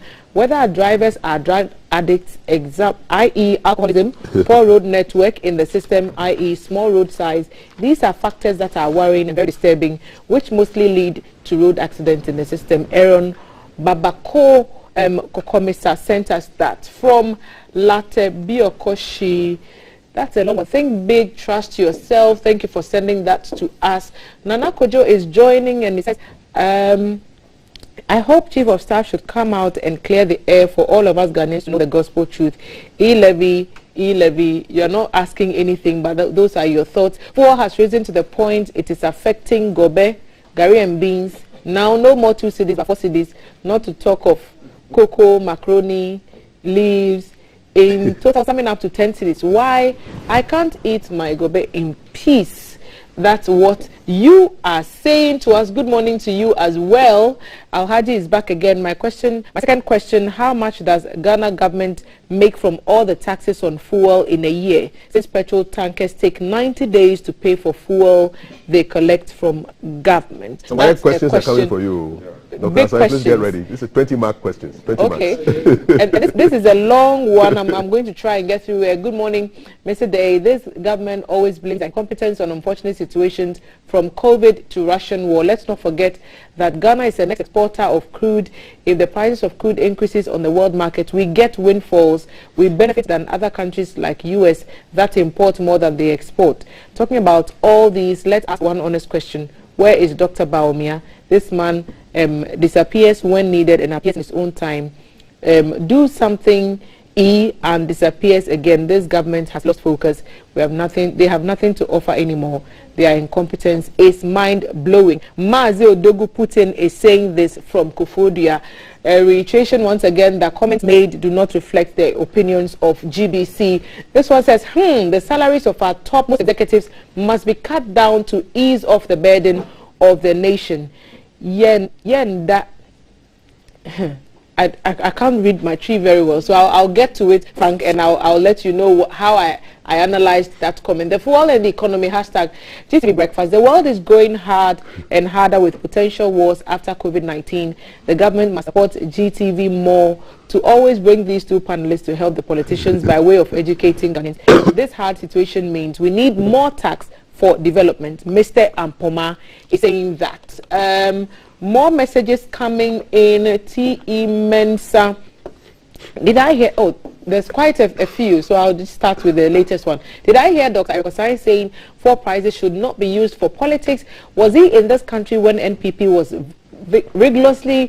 rigorously campaigning with it? They should give us a break. What is the use of the price stabilization and recovery levy? Is government not responsible for managing our exchange rate? What are they doing about the falling cedi against the dollar, which is the means of trade in the international market? We are still holding Baumia accountable. So this is a good sum. We'll get to it in perhaps if we have a religious segment. Good morning, GTV. Long time. Please, fuel increasing every day in Ghana, day in, day out. Is it only in Ghana here? Please, if yes, then government should do something about it. Good morning, and my name is Reverend Father Ima, watching live from Nungwa. I'll come and visit people one day. You're always welcome here. GBC's doors are always open to you. Good morning, GTV. Please let the government take away all this tax from fuel because it's not helping the poor. But for the e-levy, it's not for the poor. So asking for more from government, but the e-levy is not good for Viper there. I have not stopped clapping. Congratulations to GBC for such outstanding gentlemen on the panel. We need such people all the time, Kwabna says. From Kasua Clement, I've seen your Sam. We'll get to it in good time. Nane Kiamwabuating from Ablikuma Central, aka E-Levy is good, is greeting us once again and is asking why can't the people in Boku give peace to a chance perhaps to reign in their communities. The police should do more to unravel the root cause so that it can be resolved permanently. Thank you, Nana. Mozart from Kasland. Hey. That sounds in this Ghana. Kaswa. Kaswa is in the central region. It's a guy name for Kaswa. Why do this government attribute every failure to former President Mahama? Focus lost government with low-thinking academicians. That's what Mozarto's impressions are. And keep your messages coming in. When there are more to read, I'll come back and read them. But Kaf, yes, this is what people are saying. Alrighty. Okay. Albert, thank you so much. That's it. Okay, so there's a treason felony case that has been raging since February 11th when Mr. Oliver Mawusi Baka former war landed in Ghana on the back of some comments he made on Facebook and was swiftly arrested at Kotoka International Airport and sent off. He hasn't been granted bail yet. And today he says, I'm ready to start trial, telling the court. And so Etema High Court will today consider his bail application. So to be delivered today. So this treason felony thing has been raging for a while right now. Dr. Osai, you're a lawyer.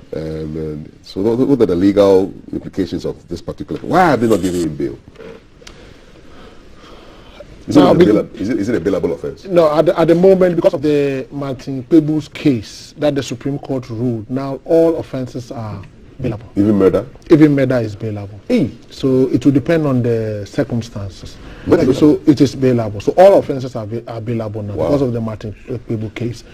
So if the court is not giving or approving for a bail or granting a bail, it means the investigators are still doing their investigation, or it may also mean that they have made a case to the court to suggest that he may interfere with the investigations in case he's granted bail.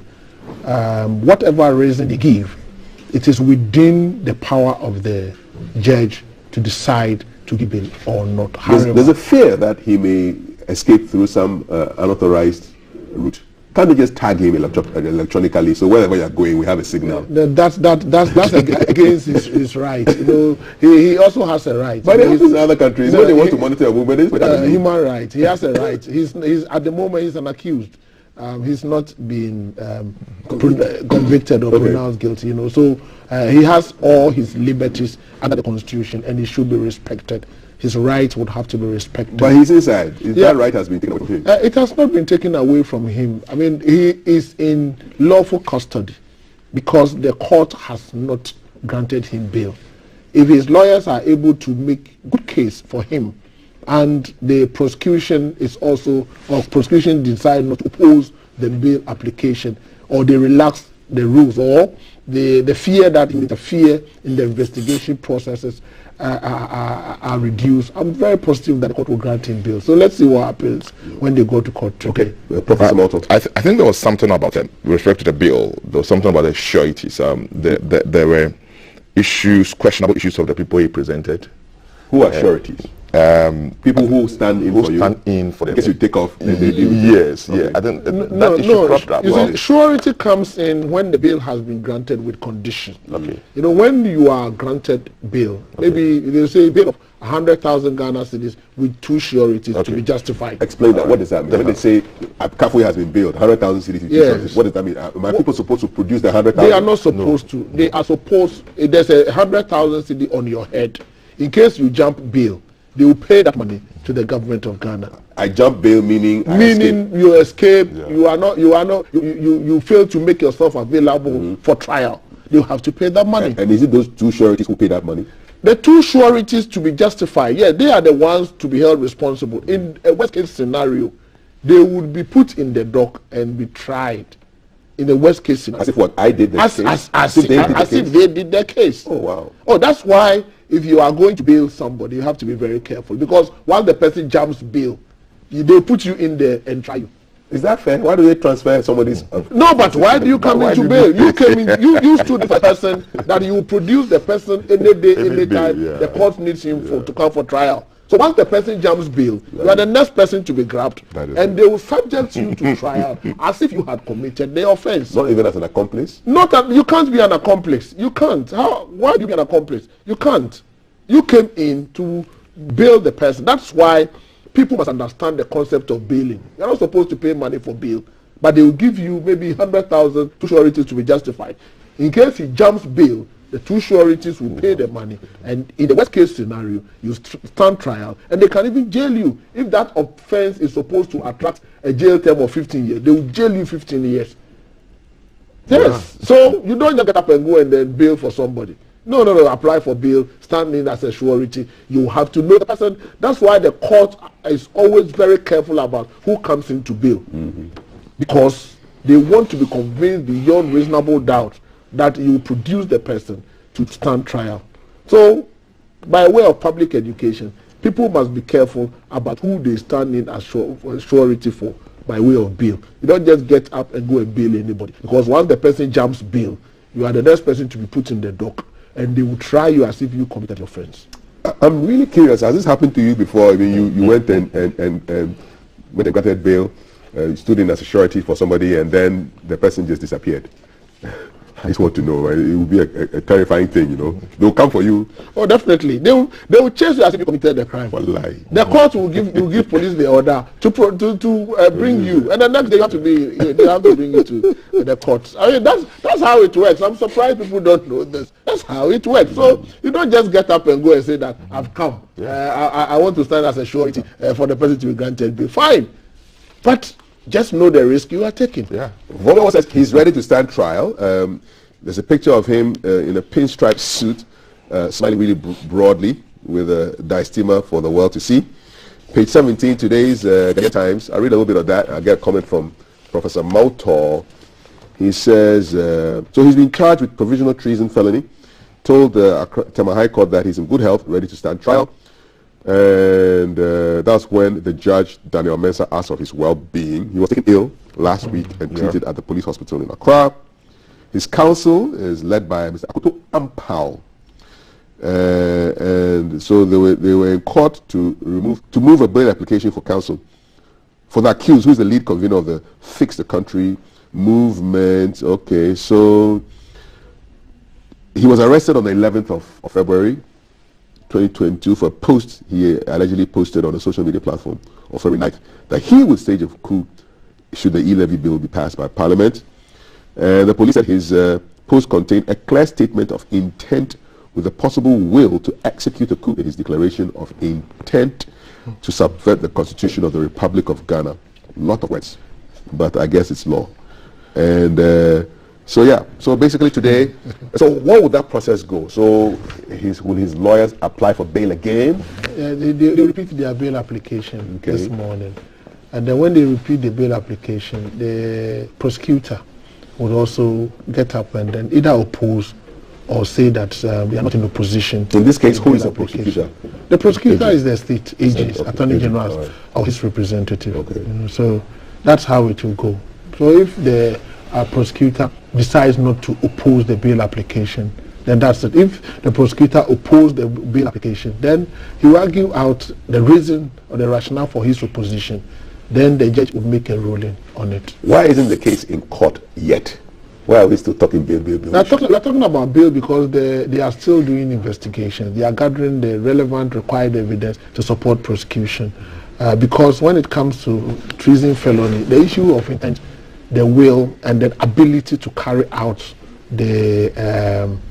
what he intends doing, what he's been accused of is very important. And you need cogent evidence, impeccable evidence, reliable evidence. And the standard is so high that you need to prove your case beyond reasonable doubt. Beyond reasonable doubt, devoid of any hole. Because the work of the defense counsel, Vomawa's counsel, is to just raise a reasonable doubt, punch holes in your evidence. So the evidence that would push the court to say that we have pronounced you guilty of treason felony should be watertight. More to the point, if he is found guilty of the offense he's accused of, the punishment is death. We should know. And any offense which has punishment to be death, I mean, it's it is not a small offense. Let me use that phrase. You know, so we have to take our time. And I'm happy he's a lawyer, a very good lawyer, and he said he's prepared to stand trial. He knows that it is true or it's not true. You and I do not know what is happening, but I believe that we should allow the law to take its own course. So this morning, that's what's going to happen. They'll repeat their bail application. AG's rep would come in to oppose or allow it to go. The judge will make a ruling with conditions. Again, if the judge even grants him bail with conditions, maybe 200,000 Ghana cedis with 2 sureties to be justified, and he is not able to produce the 2 sureties, he will still be in lawful custody. What does the to be justified mean? The 2 sureties will come in as men and women, not men and women of straw. The 2 sureties must be people who live in this country, who are well-to-do. They will be found if we are looking for them, and all of that. They should not be men and women of straw. They should not be poor people. They should not be people who will not be able to defend themselves. They should be well-meaning Ghanaians who understands what it is to stand in as a surety for somebody. They should be able to pay that money if the man disappears, right? It's one of them. It's one of them. And some of them should even have landed properties in their names. You know, so it is a very high standard. It's a very, very high standard. Will the state be able to go look through his phone and his Facebook posts and things as part of the investigation? Oh, no, that's an investigation process, and that you leave it to the investigating authorities to do that. It is their duty to investigate, come up with an impeccable evidence. And like I said, Vomawa has he doesn't have a lot of work to do as a lawyer, and he is a lawyer too. He knows that all he needs to do is to raise a reasonable doubt in the evidence produced by the prosecution. That is why the prosecution is also very careful about the evidence they will bring to court. You know, so that's how it plays out. In fact, criminal trial is one of the most difficult things to do. If you don't have from the prosecutor's point of view, the defense has less work to do. Yours is to punch holes in the prosecution's defense evidence, and getting the evidence is the problem. That's why at times when cases go to court, and at the end of the day, we are not able to find the person guilty, and the person is acquitted and discharged by the court. People will not understand. The rule of the game is evidence, and evidence is what you can prove. That's all. That's all. Your comments, 055-556-1034. We've looked at fuel prices that may get to 9, 10 cedis, maybe 11, depending on whether it's petrol or diesel. We've also looked at the treason felony case that has gripped our attention since February 11th. The man at the center of the issues, Mr. Bakavomawa, says he's ready to stand trial. We have a couple of more issues we want to deal with. A couple of headlines. Ghana loses 1,445 people to COVID-19 after 2 years of the first confirmed case. That's a story in today's Ghanaian Times. We've got Ghana taking to Dubai to market cocoa, coffee globally. That's interesting. I see. How is that going to work out? Let's see. Dubai. So, page 13. You do remember the president was there a couple of days ago. So we attended to internationally certified agro-processing facility in Dubai to add value to cocoa and coffee. Wow.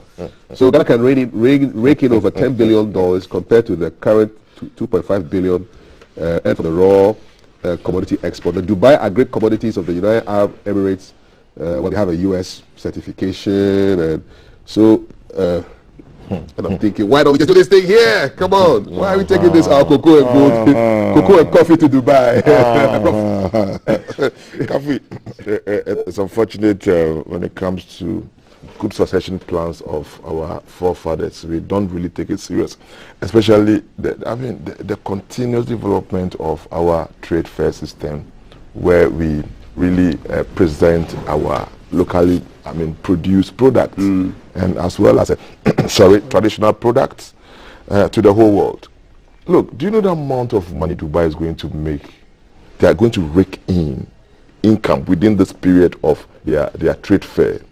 The hotels that will enjoy patronage, the food that they sell because of this particular trade fair.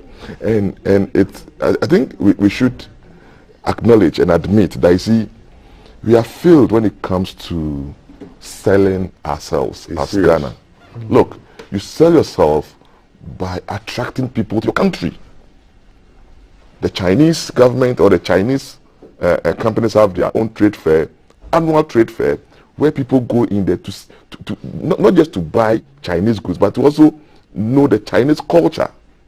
So in as much as they are even raking in money from people who come for those trade fairs, they learn about their culture. Okay, and you sell your culture to the world. That's not what we are. We are not doing well in today. The whole president of this country and Entourage went to Dubai to showcase our products, when indeed these are not just ordinary products. Look, cocoa. Just a few countries in the world produce cocoa, and then some of the products that we want to market. Let's develop our trade fair. Let's develop, things that will attract people to this country. Let me give you numbers. So the total value of the cocoa business industry worldwide is 130 billion US dollars. Multiply by 7, and then you get this equivalent in cities. 130 times 7, you know it. It's like 91. These are estimates. Yes, that's so simplistic. 910 billion cedis. That is the value of the whole world. Yeah. Ghana's share is 2%. But you see, we in Cote d'Ivoire produce 60% of all cocoa beans in the world.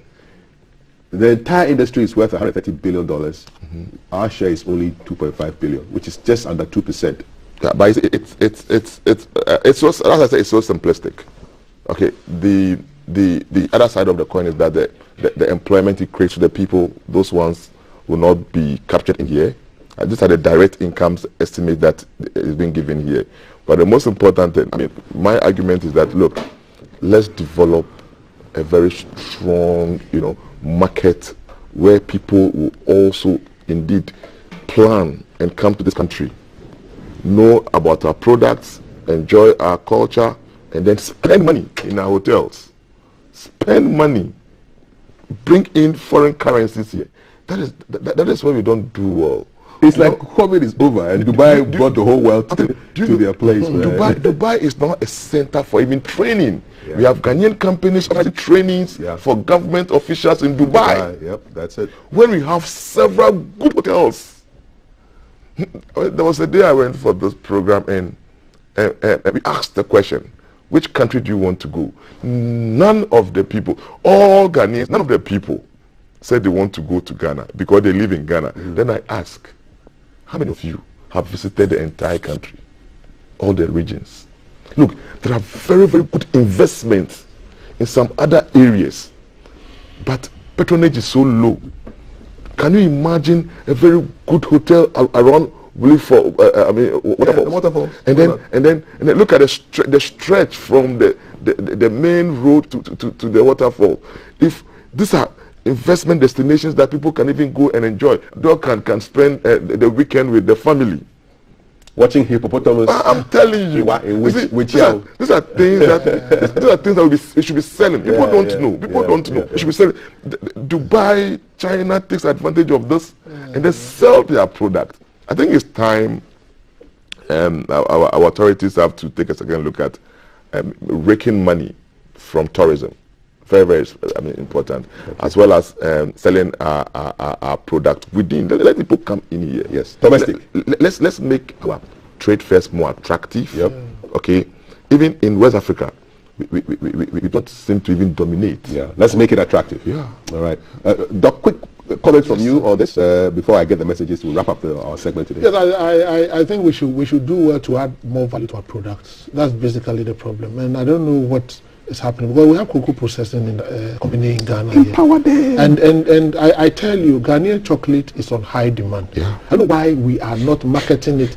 I was in Rwanda for 1 month. When we were going, we went with bars of Ghanaian chocolate, yes. and that's what we break and put in warm water Yes. in the morning. We do, and you know, everybody was like, "Where can I get this chocolate?" Yeah. So we connected them to people in this country to get it. You know, so I think when you go outside this country, Ghana's Golden Tree chocolate is one of the best.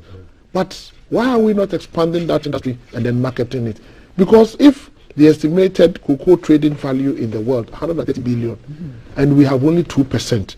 Yet when it comes to the supply of raw materials, cocoa, we have 60%. It doesn't make economic sense. It doesn't make economic sense. And I think our leaders must do something about it. It's not a good story to tell. No, at all. I'm happy they said they are doing something about it. Kafi, Yes. I think someone asked a question about the amount of money that the country will rake in from those taxes you highlighted, you flagged out there. Yes. So look at it. So we already have a constrained revenue, okay? And 2022, we're expecting about 2.4 billion from road fund levy. Yes. What it means is that when government intervenes to slash this, it means our revenue we are expecting.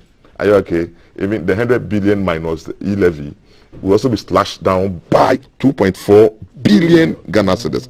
We are talking about that's our projection. So Estla, not the minister. Energy sector. Energy sector. So, I mean, raking in about 4 billion. You try touching it. It means your revenue is going down. Come down. So the numbers are there. The numbers are there. Yeah. So if yes, indeed, there should be some interventions. Some of these, I mean, some of them are insignificant. Okay, not very significant. So even when you slash them, do not have any serious effect. The major ones. The major ones. If you touch it, and normally the margins. You see, everybody is attacking government, but the OMCs have their margins there. Yeah. So why won't OMCs reduce theirs? Because you see that Goyle is selling it at 8.2 because there's a margin of 0.2 that they can forgo. Exactly. Or it's a wholly Ghanaian owned company. Yes. You go to Shell and they sell it around 8.4 or something. Yeah. They are not prepared to come down. Yeah. So even as we attack government, let us get the OMCs to also come down with on their margins. Me, I'm with my Star Oil, 8.0 something. Good. Yeah, I did. My star is here. Give us oil. More messages coming in on our WhatsApp number 0555561034. Remember, comments made by persons on our platforms represent their own views and not the views of GBC. Alrighty. So we'll get straight to it. Good morning. He said high fuel prices is because of the bad economic state we find ourselves, but the president is to be blamed because he didn't listen to his vice president who has much knowledge of the economy. Oh, you're blaming that now. According to vice president. That's according to Ali Mahama here, and so that's your opinion. The problem with government is that they don't have communicators at all. What prevents the communication team from contacting Dr. Odro and others to get educated on how certain policies need to be understood by the public? The NPP communication team is just... Okay, we won't read out those words, but that's your opinion. I think your question has been answered. Good morning, GTV. I don't think the problem we have as Ghanaians is e-levy or high fuel prices. We need to make judicious use of the taxes and think about restructuring our economy to create prices. Alexander Oral sent us that. Louis says, I had a nightmare when I was thrown into Medina court cells when a church member I stood surety for jumped bail. Lucky for me, he was found in Golopati. No be easy. My wife nearly skinned me alive. I think I'm the missus of this one. So, why did you go there? Who sent you? Who sent you? No sex for you again. Good morning, GTV Morning Show. I'm not in agreement with what Doctor is saying or telling us. This is because the high price on fuel in Ghana here is comparable to that of our neighboring countries, which means the leaders in this country are a problem. Everyone wants to make it within short period. The way they are misusing our resources in the country is very appalling. Agbemozozo. Life's journey. From Atito. Atito. That's my village. Atito. From Atito. Agbemozozo from Atito. Yes. Sent us that message. Someone else says, hey, so Uncle Lawyer Akutwapao is Oliver's lawyer. Asemo, we should be careful of our politicians. Because it's Akutwapao too. It's the president's lawyer, right? Yes, he's a present lawyer, but that's why he's saying that. Let our viewers understand that as a lawyer, you sworn an oath to defend everybody. That's it. In fact, it will be against the legal professional ethics for you to say that you not defend Vomao because of EBCD. Okay. That's against the ethics of the profession. So you are sworn an oath. You sworn an oath when you are being called to the bar. You swear an oath to defend everybody, even a mass murderer, irrespective of wherever the person is coming from. Yours is to defend the person's right. Okay. Good education. More messages. Uncontrolled anger has brought Oliver to this situation. A brilliant gentleman. We all need to learn lessons. That's what Monica is saying. Nat from Awudome says, good morning, host. A fruitful week to all our loyal listeners. The Supreme Court judges have spoken, and so shall it be. The country must move forward. We beg the IGP to check his men, because the integrity of the service is at stake. And you're sending some shouts out. What have we done to this government? Can't the government do something to cushion us on the fuel prices? If it goes on like this, by December, ordinary Ghanaians, we will pack our cars. I'm already seeing reduced traffic Isaac on the road. Saying, I am. Honestly, I'm seeing reduced traffic. So by the time I leave home, normally that is come down. I can see it. This is just a rough-ready service, but I feel let's hop on the public transport. Yes, good idea. Ghanaians sometimes are very ungrateful. They said to Mahama, Hosanna. Then in 2016, they crucified him and ushered in the Akufo-Addo government. Today, they are saying the same thing. Will the NDC and NPP ever please Ghanaians? Let's try other parties too, then, and see what they too have in store for Mother Who should we be saying Hosanna to? CPP? Philemon is saying this. Okay, so Dennis joins and they're sending me some fancy devotion. That's how Ghana has become in the front of the world. Ghana must rise again. Mena Hunter Franco, but as for the fancy, I have to sit down and do the bars in my head. Dubai attracts a lot of investors largely because of its world-class infrastructure. Until we improve our infrastructure, that is first-class roads especially, we will always remain a third-world tourist destination. I'm sorry. That's what Emmanuel is saying. Sarah joins and says, good morning, GTV. I don't think the problem we have as Ghanaians is e-levy or high fuel prices. We need to make judicious use of the taxes and think about restructuring our economy. Trisha says, unfortunately, NPP doesn't have good communicators. NDC has great propagandists. NPP has to learn from them. Two more and then I dash. Good morning, GTV. Okojetu Jacob from Hohoe. Why should government be marketing Ghanaian products out of the country? And this is lack of communication in the government. And perhaps the last one, Dinkra from Prior, so using the hashtag we love to see.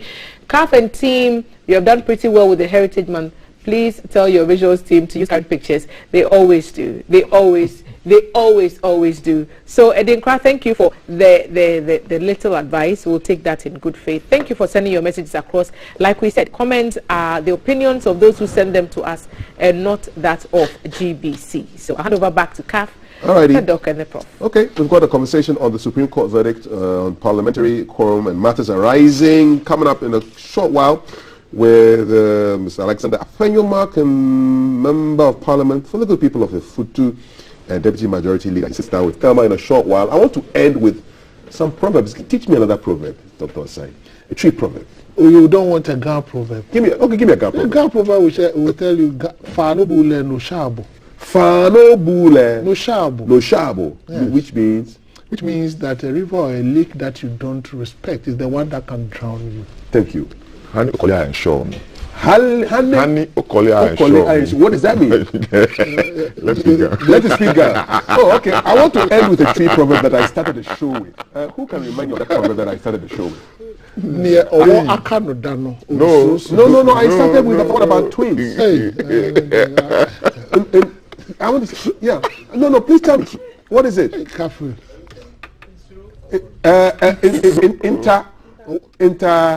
Near Owunta Onsro Kotikesia. Twit. The mother of twins does not fear a big penis. On that Guantuan note, I leave you in the capable hands of Thelma, who will be chatting with the Deputy Majority Leader on issues of the quorum, Supreme Court verdict, Parliament, matters arising, hashtag GTV breakfast, hashtag Heritage Month on GTV. More products coming out later on when you see me. Stay tuned.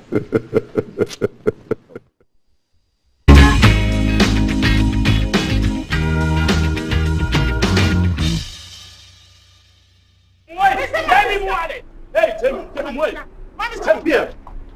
They might worry me. Watch me, you come 1 week, Mr. WBT. Oh, now, yes. Oga, now Senior, name me, no more down, my business is a collapse. I'm out of balance. So, take quick credit, Jinka. Quick credit? Yes, quick credit. Who Pesica?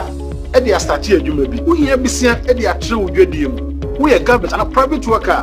Who Pesica, they are two horses. We are Bosumi, Juma.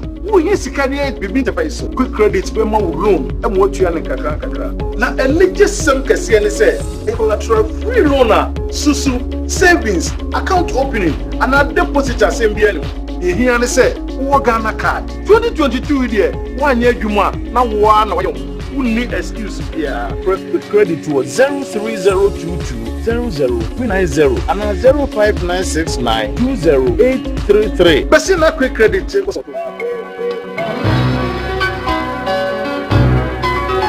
Wow, today he has been extra sweet, and the way he looks at me. I've done everything by the book. It's on. Hey, but I have to get some condoms, Charlie.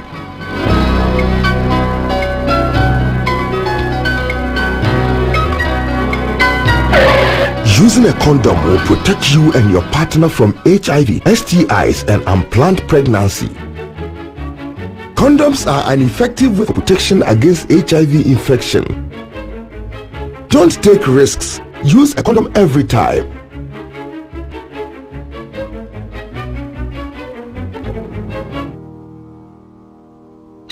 Always come prepared.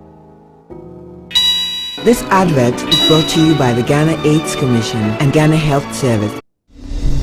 We need to protect the peace we have in Ghana at all costs. People can endure everything except violence. We receive all kinds of bad people in this country, sir. 14 illegal immigrants arrested for armed robbery in the eastern region. This is 60,000 cedis. Dad, there's something I want to discuss with you. It's about mine. You ever come to men? It looks as if I've seen one of them before. Anytime something is coming in, you try to criticize. What kind of human being are you? Come here! Tell the president of this country to tighten the body. Jonathan is missing. I cannot find him. If anything happens to my son. Hello, Pastor.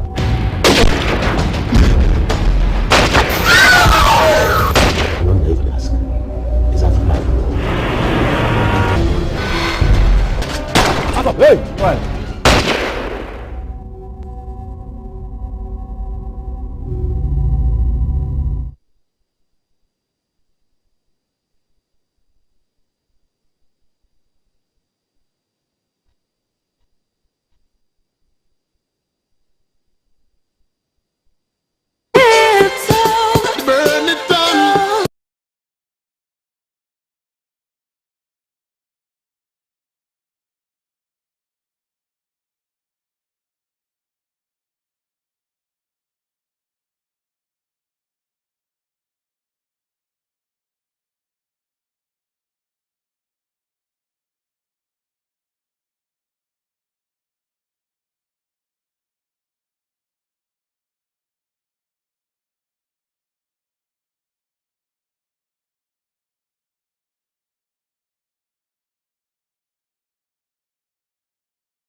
Imagine living with a medical condition for well over a decade without knowing.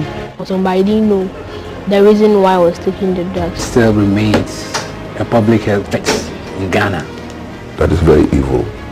I don't even know whether I have a twin sister or a brother. Many adults have succumbed to this deadly disease and are now lying in their graves. But how do these victims survive this precarious situation? They go and hide the medicine in cars, in broken down vehicles.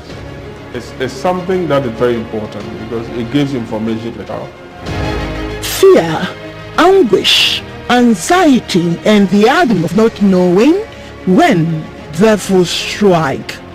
Make people feel that we still are living under threat. Adequate information is very, very important. And after the announcement, be prepared. They live this painful, lonely life with secret capsules. Taking medicine is not easy. Pain in my closet.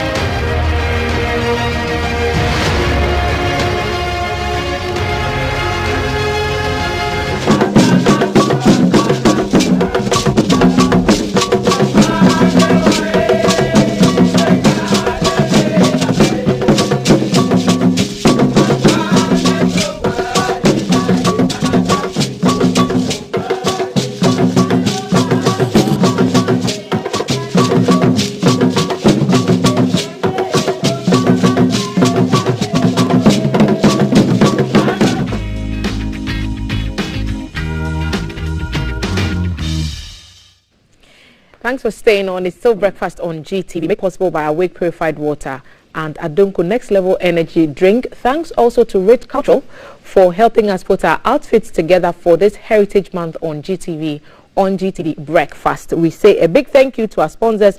Also, birthday shouts going out to 2-year-old Robert Scales Kusi Yeboah. You are 2 years today, from your dad Bernard Yeboah and mom Dora Amano. They say they love you. Your entire family says they love you. Reverend Dr. Grace Singtim Adasi, Principal Agogo Presby Women's College of Education. You are also a research fellow at the Institute of African Studies. GBC's Ashanti Regional Correspondent Razak Baba and the entire newsroom say happy birthday to you. And from Maltiti, wishing a happy birthday to Africanus Azupwa of the SOS Children's Village in Tamale. So big shouts to all of you who watch us who are celebrating your birthday today. What are we doing on the scoop this morning? The Supreme Court has made public its reasons for ruling why a deputy speaker presiding over proceedings in Parliament has the right to vote on matters for determination and be counted as part of the quorum for decision making. In the view of the court, the deputy speakers are members of Parliament, so they are MPs elected as representatives of constituencies, and therefore causing them to lose their voting right would amount to disenfranchising their constituents in Parliament. On parliamentary sovereignty, the court held that the country has over the years practiced constitutional sovereignty as opposed to parliamentary sovereignty. In view of that, the court held that the 1992 Constitution granted it the power to declare any act by any arm or agency of government which violated the 1992 Constitution as null and void. The court also touched on the issue of quorum, which we will also delve into. How does this ruling affect the workings of Parliament going forward? GTV Breakfast, and this morning joining me at the table is the Honourable Alexander Afenyo-Marking, MP for the good people of Ifutu and also Deputy Majority Leader in Parliament. Honourable, good morning and welcome. Good morning. Your people have been in the news since Sunday because of the accident involving those students from your constituency, the University of Education in Winneba. And initially we got reports that 9 students had died, but the university has communicated that indeed it was 5 students who have passed away from their facility. And I understand you were at the university or the site of the accident, and you went to analyze what's happening there. Can we begin by what you found and what the current situation is with that accident before we get to the substantive issue today? Yes, sure. Thank you. I was on campus yesterday. I had a meeting with the VC and he gave me a full update on the situation. It's not 9. 5 people lost their lives from the report he gave, and some injured were discharged, and they are providing counseling services to some of them who were able to make it back to campus, and some are still in the hospital. According to him, some parents had already taken up the bills, but they were ready to take up the bills of those who were still receiving treatment. As the university authorities? That's correct. So I would add my voice to the statement they issued yesterday by saying that, well, my condolences to the families, and for those who are injured, a speedy relief from their suffering, that they're able to recover and join their colleagues on campus. And also urge our motorists to be careful, because sometimes they need some rest. Drivers engage in all manner of things, and when they get on the road, they end up sleeping, and things like this happen. So we pray that we never get to hear said things on our roads. It's very, very important. If you're a driver and you are tired, you need to park and rest. If you're a driver, you have a journey to make, you need to rest. You don't engage in all manner of activities. Just get behind the steering wheel and go and kill people. If you look at the report that was submitted to the VC, obviously one is left without doubt that the driver was sleeping, or maybe dozing off, because just going to run into a vehicle. I mean, if you really attentive driving, you wouldn't run into a vehicle. So it's unfortunate. It's unfortunate, and I can imagine how parents feel if a parent has sent a child out back to school and you hear this thing. It can really hurt. So my condolences to bereaved families. Beyond what the university authorities are offering, that is to pay the bills of the students, is the government or you as MP considering any further help for the families and the victims? Well, once the university has the capacity and has put in place measures to deal with it, I believe that should be sufficient under the circumstance. Right. Let's get to the substantive issue. Infantifo mpeyinfo say opeyin ogwara na nsu wasa. When the elder takes a bath, the water is finished, is the assumption, and this is a view that's held by elders. I just quoted that in Fanti, representing Central Region in Heritage Month this week. So the Supreme Court of the land is the most senior court in the country, and they've spoken about their view or interpreted what they mean by the voting rights for deputy speakers. But even though they have made that, they've issued that ruling and released the reasons, 29-page document for why they voted or they voted the way they did, conversations about whether or not it helps our democracy continue. And so today, the majority side of the House is here to tell us what they think about the ruling. So, Honorable Makin, we are talking about the Supreme Court as a third arm of government, the court system being the judiciary, being a third arm in addition to the executive and the legislature. And already people are saying perhaps the court may have overstepped its boundaries, and so they are questioning the sovereignty of Parliament in regards to this particular ruling. What are your thoughts? Thank you for the opportunity, but before I even come into that arena, let me commend GBC and for that matter GTV highly for declaring this Heritage Month.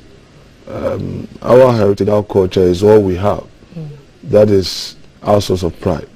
So the fact that you have made that effort to market Ghanaian culture for people to value how we dress, how we eat, how we communicate, it's enough for the young generation. So you are highly commended. And this morning you were also talking a bit about tourism. I must say that the cost of tourism is too expensive in Ghana. Those in the tourism business must take a cue.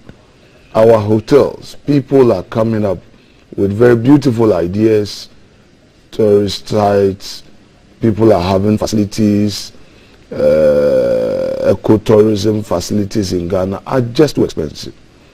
If you compare other jurisdictions, how much it costs to buy a ticket and get a hotel, and you compare that to Ghana, averagely people are paying $300 for a good hotel in Ghana. Sometimes you pay $200, and how do you expect many people to come in? And some of the tourist facilities coming up, I don't want to mention it. When you hear some of the prices are very ridiculous. I mean, we want to get people in, so let's be mindful of that. They have an independent body, but they would have to understand that they must make it attractive in terms of cost. Yes, it may be expensive to invest in such areas, but you can't recoup all of that within a short period of time. If you make that attempt, you end up losing, all that. So I think that's my point. So on Thank the you for the acknowledgements, by the way, and I think we are doing this across all our networks, and we are promoting our own. So thank you for the acknowledgement. Management, I'm sure, would be very grateful for the comments. Well, I'm happy to be here, and I'm happy to be part of a discussion on the matters arising from the Supreme Court decision. But I must express disappointment in our colleagues in the NDC. I think that they have gained this unmatched notoriety for always scandalizing the courts, and it's all about, if it's not them, everything should come down, and it is not good for the democracy we are practicing. Let me just alert you and our viewers the fact that tomorrow, today the NPP side are having their say. Tomorrow we'll be having the Secretary of the NDC, General Secretary of the NDC, Mr. Johnson Asiri, at the table to also make the case for the majority. So the comments that you make, we may put some. That's right. It's important on the program tomorrow. It is important that you put them out. The NDC has demonstrated over the years that when it comes to court, they don't respect court decisions. They would only respect the court decisions when it favors them. And that marks bad faith, that a serious Democrat would always express disagreement, but not to scandalize. I'll take you back to some of the issues down memory lane. 2013, the Supreme Court of Ghana made a declaration on election petition, and President Akufo-Addo disagreed with the 5-4 decision, and he expressed it, but he didn't condemn the court. One of the things that the Supreme Court, the majority, said was about an unsigned pink sheet that is being tracked, that when a document is not signed, same cannot be seen to be valid. But for the first time, a court in this country declared that if a document has not even been signed, the content is what matters, or the circumstances upon which that information was derived was more important than merely failing to sign. So failing to sign really did not matter.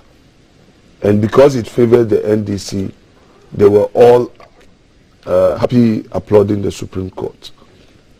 To us, it was a very serious matter, but this was the decision of the court.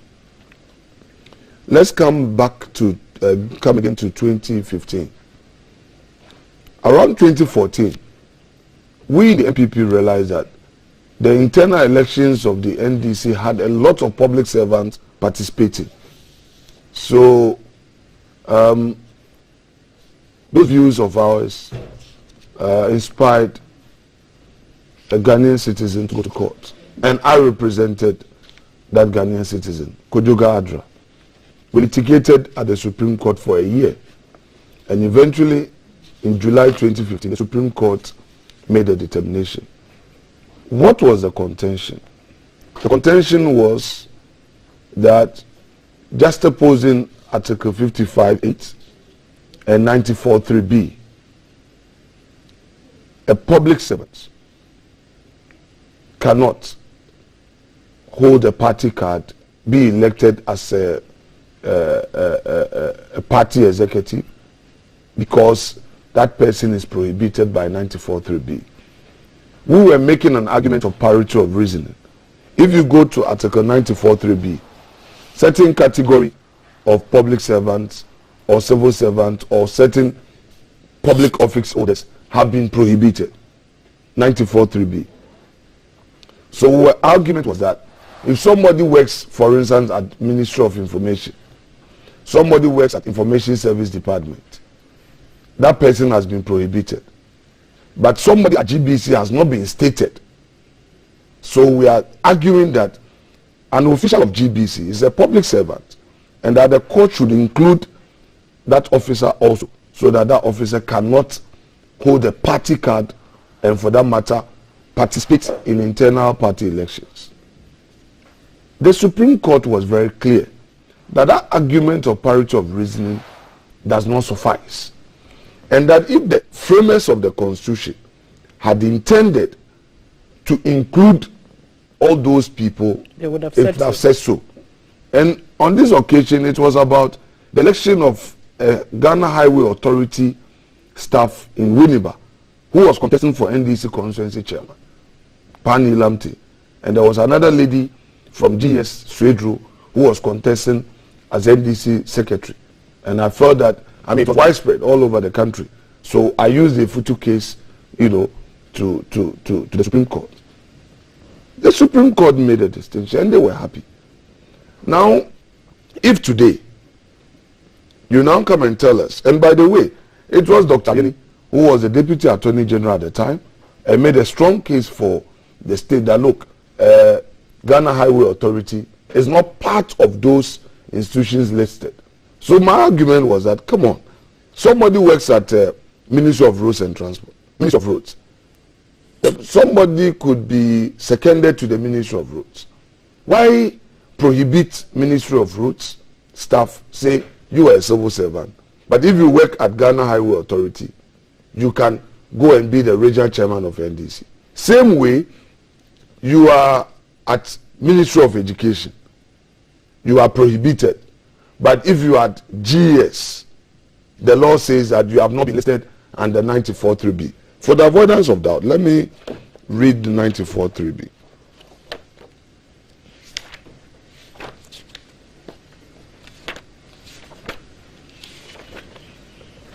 So 94(3)(b). Whilst you find it, let me acknowledge our sponsors. Away Purified Water and Adonko Next Level Energy Drink, Great Cultural, responsible for our outlooks on Heritage Month on GTV. So follow them across their social media handles and get looks like you've seen us wear all throughout the month of March on GBC. So 94(3)(b), a person shall not be eligible to be a member of Parliament if he, A, is prohibited from standing election by law enforced in Ghana by reason of his holding or acting in office, the functions of which involve responsibility for or connected with conduct of an election, or responsibility for the compilation or revision of an electoral register, or, so this has to do with the EC. And then B, is a member of the police service, prison service, the armed forces, the judiciary service, the legal service, the civil service, the audit service, the parliamentary service, the statistical service, the fire service, customs, excise and preventive service, the immigration service, or the internal revenue service. By a unanimous decision of the Supreme Court, 7-0, Supreme Court said all those who have not been listed here are free to hold party executive positions, and that they are not disqualified by 55(8). If you come to 55(8).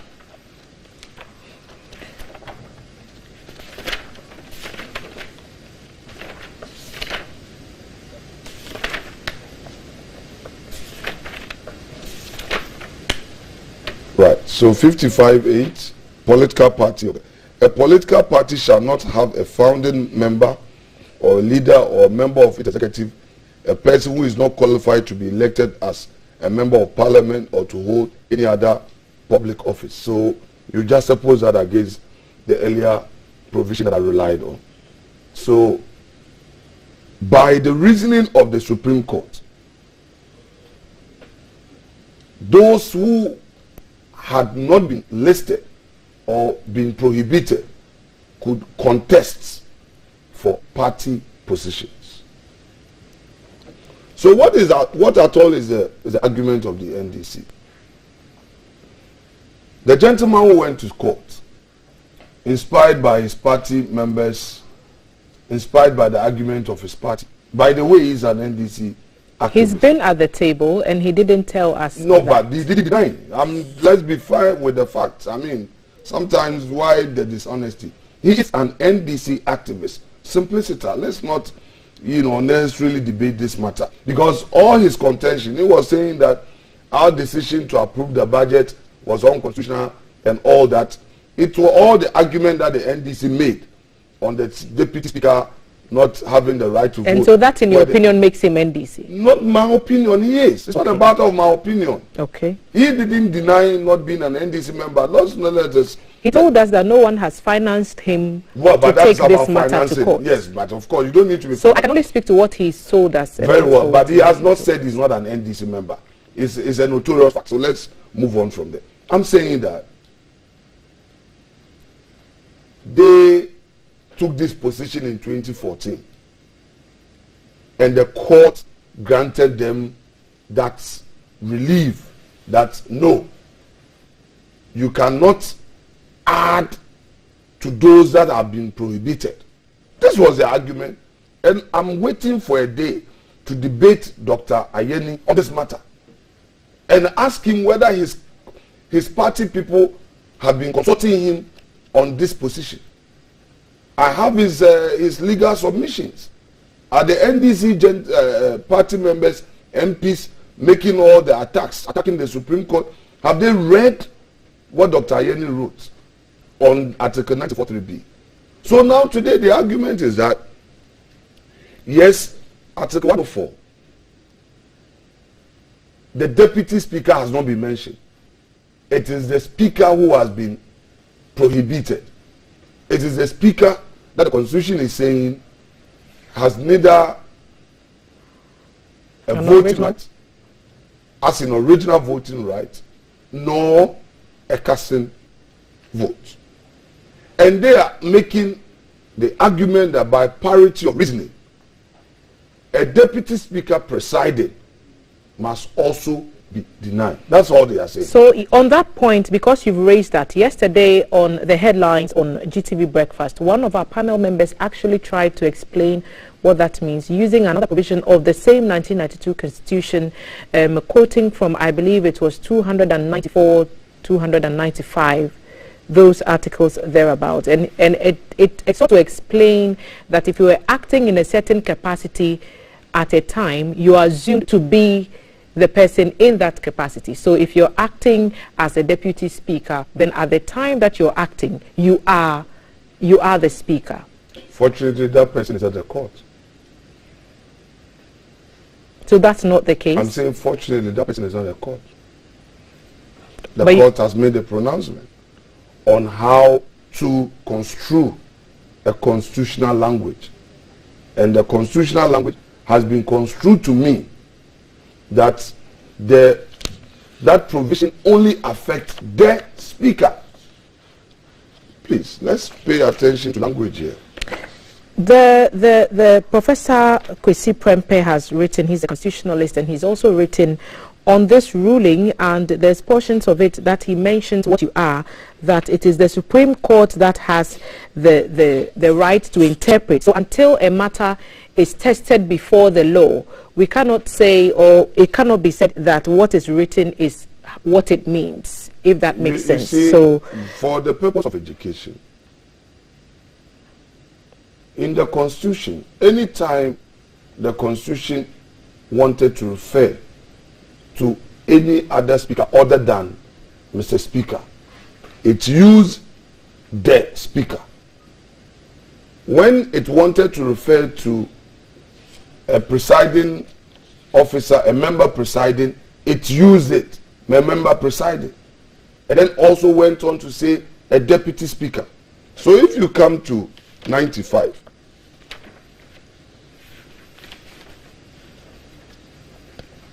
the speaker, there shall be a speaker of parliament who shall be, the side note, the speaker. Read it, then it talks about everything about the speaker. Then 96, deputy speakers.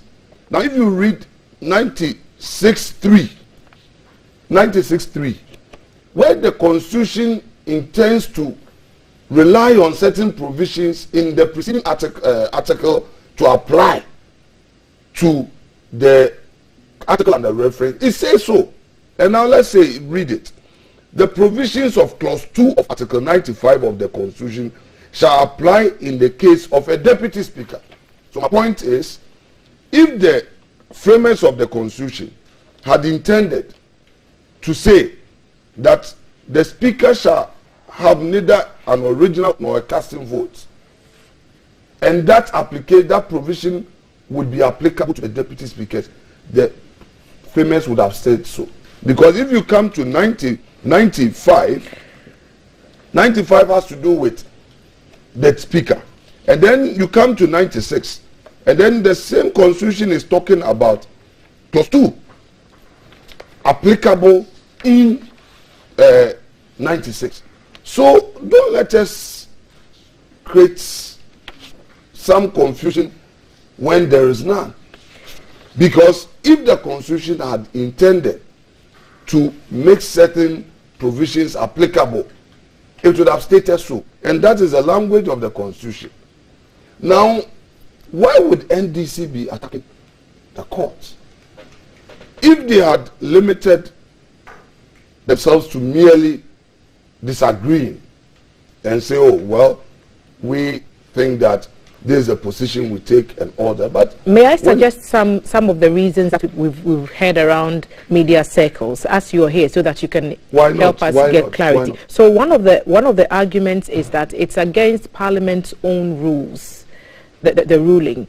And I've heard people, especially, again, I'm coming back to the issue of sovereignty, that even the ruling, we'll have that on your screens very shortly, even the ruling seemed to suggest that even though the Supreme Court had given that landmark ruling and it had decided the case, it was up to Parliament to determine if it wanted to do anything with it. And so if you look at what's on your screen now, you would read the portion that we've circled in red. It reads, if I can see correctly, in view of the foregoing, we are compelled by the Constitution to, I can't see from that angle, and so, but if you can refer to that circled portion. Yes, please. In view of the foregoing, we are compelled by the Constitution to hold that the deputy speaker or a person presiding does not lose their right to vote when they are presiding over the proceedings of Parliament.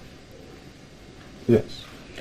Okay, and then there's the portion of it that relates to whether the speakers or the Parliament itself would be willing to change that bit. And so on page 23 of that statement that talked about the reason for the ruling, it goes on to say that it must be emphasized, however, that the procedural and or operational rules to practicalize the protection of this constitutional right in a member presiding in the absence of a speaker and his or her duty to represent his or her constituents in the vote and decision are matters within the exclusive domain of Parliament itself.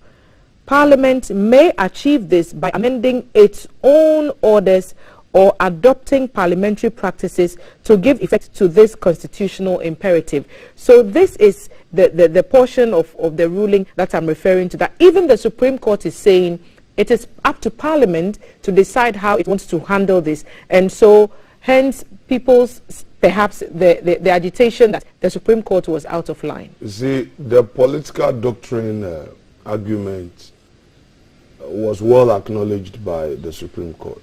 Suffice to say that in all of these, we are subject to the Constitution, and the interpretation of same is done by the Supreme Court. So we are the masters of our own rules, but masters of your own rules subject to what the Constitution says. And we should not create the impression that this is the first time that the Supreme Court is coming into a matter of political question. Why? J.H. Mensah went to the Supreme Court when the issue of reappointment of ministers, not going through vetting. You remember Rawlings' time when he got the second term, and some ministers felt that, the government was under the impression that, and as long as some ministers were being retained, they could simply go through without any vetting. And J.H. Mensah took it to court. The Supreme Court made an interpretation. And that is how come, even if a government wins a second term and you are being reappointed, you go through vetting again.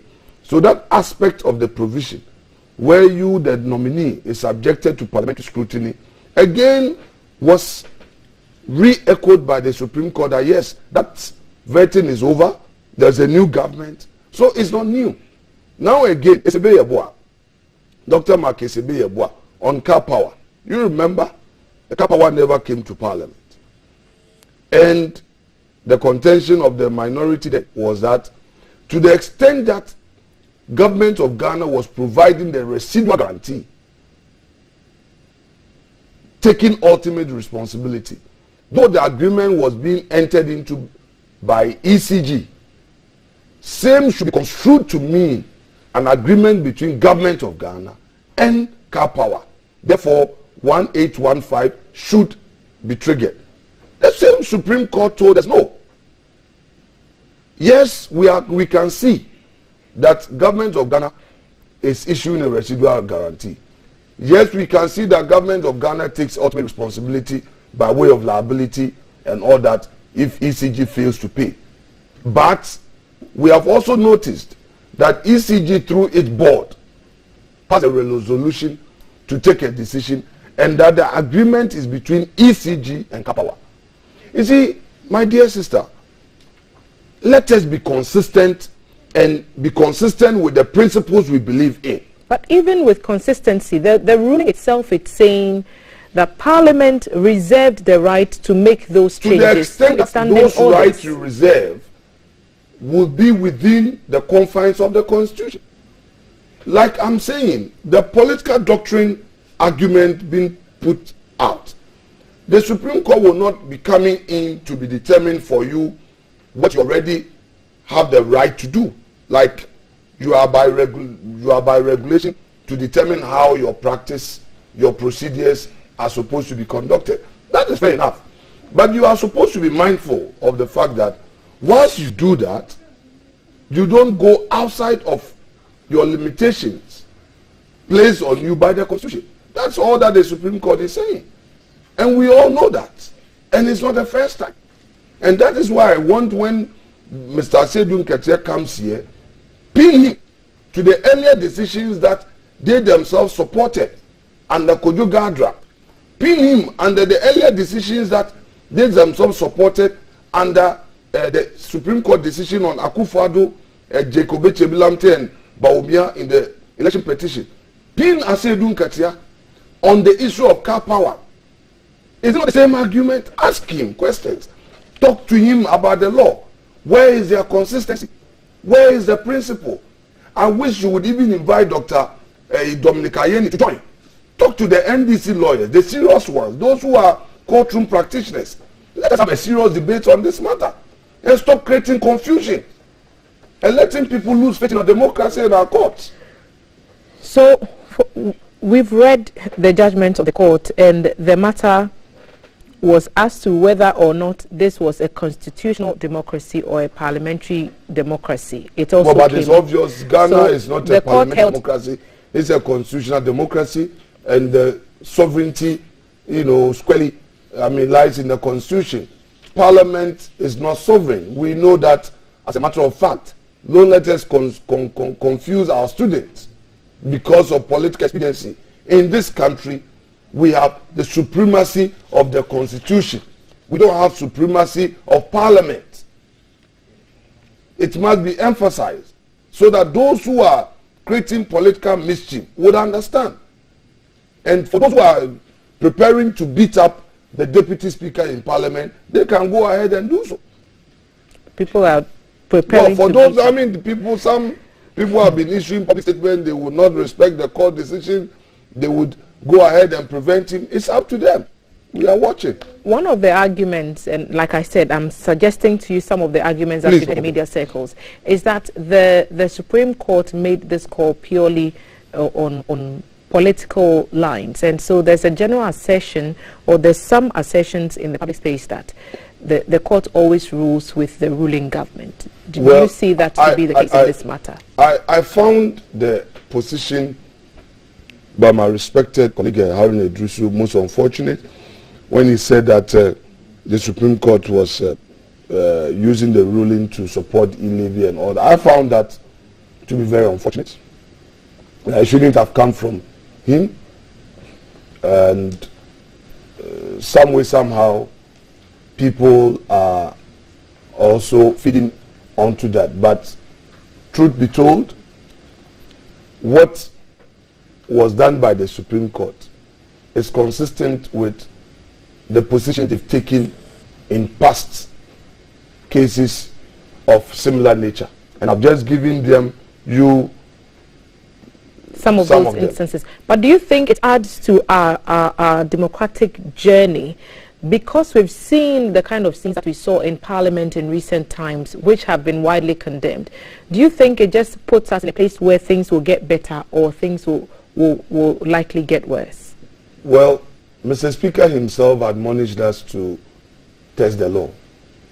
I remember in his opening remarks when this whole controversy came, he encouraged members to use the court system. In fact, he acknowledged the fact that somebody had gone to court and was looking forward to a decision of the court. I hold the view that to enrich our democracy, we don't have to go physical where we have misunderstanding. That's why the court is there. We must have confidence in our courts, whether we are happy with decisions or not. Continue to press, continue to knock on them, on their door. And once they make certain decisions, it becomes a guide. The good constitutionalist who wrote a comment piece on the ruling also alluded to the fact that perhaps the Speaker should have been a party to the suit. The Speaker of Parliament could have been a party to the suit, as the private legal practitioner, Justice Abdullahi, sought to get a clarification on a job that he is holding himself. The Speaker himself has come out to respond. What's your take on those assertions that perhaps the Speaker should have joined, and then his response to the ruling? Well, in other jurisdictions, when some of these important matters come up, you get various stakeholders joining with their legal argument. I think it's in that respect that he professed that opinion. I mean, it isn't superfluous to add, your views, and I agree with him that on serious constitutional matters, stakeholders who believe that they may be affected in one way or the other should give the court an opportunity to know from them what they think. So you agree with Professor Pepper's I think there's nothing wrong with it. I recall when we did the Benjamin Mensah case, Supreme Court even requested for our Hansard, the debates in Parliament, and it aided it in coming to a determination of the matter. So I believe that in future, when some of these serious constitutional cases come up, various actors would have to join. And in fact, in Ghana, you don't even often see civil society organizations joining such important cases. I mean, his own outfit, CDD, is not only Speaker of his CDD, can take interest in some of these things and join, you know, as parties, and submit legal opinion or submit legal argument just to enrich the outcome of the court. Because you realize that when this issue came up, there were all manner of debate in the public space. But these debates go nowhere. They have to go into the records of the court. So civil society must also take interest in some of these serious constitutional issues. And I want to encourage people to make use of the court. In fact, in this constitution, there are a lot of provisions that are problematic. There are lots of provisions for a review of the constitution which haven't happened well yet. But going to court for interpretation itself is one major step at reviewing. Okay, you instead of waiting for the review to be done, you can be testing the law, and by testing the law, the court will be reviewing the constitution, and that in itself will be good for us. So people should not hesitate in running to the court day in, day out, that this provision, look at it. After all, until recently, we were told that some offenses were non-bailable. Until Mr. Martin Pigbu said, look, no, I disagree, I want to test the law. He got it. Until recently, during trial, you wait on prosecution. Even if prosecution has some document, it is hidden. Now, we've gotten to a point where there is what we call disclosures. So even before trial, everything that the court would have to rely on, the prosecution will rely on, will be said on you. It's as a result of somebody's boldness in testing the law, and this led to the Supreme Court coming out with such a decision that no, henceforth, in criminal trial, please let there be disclosures. So when we test the law, it creates certainty. It helps us. We may not be happy with it today, but tomorrow it ends up helping us. Test the law is what the Honorable Alexander Afenyo-Marking is telling us at the table this morning. We are talking about the matters arising from the Supreme Court ruling. We'll pick your thoughts on this subject, and Valerie will be reading some of your messages. Our WhatsApp number 055-55-61034. So Honorable will pick some of the comments on the screen, and then we'll come back to you. Key reminder that comments made by persons on our platforms represent their own comments and opinions and not that of the GBC. So Valerie is standing by. Yes. What are people saying? All right. Most of these people, I believe, are your constituents, and this one is from Nana Kwame. He's apparently used your name. He says, in fact, my heart is in pain. My deepest condolences. The good people of Winneba. Kudos to Honorable Alexander Afenyo-Marking. Sami says that, please, did the Supreme Court verdict only go to the NDC or the entire MP? Can you wish? Okay, good morning to Honorable MP. Afenyo-Marking is great. And so, most of these comments coming in are actually saying hello to you, Mr. Marking.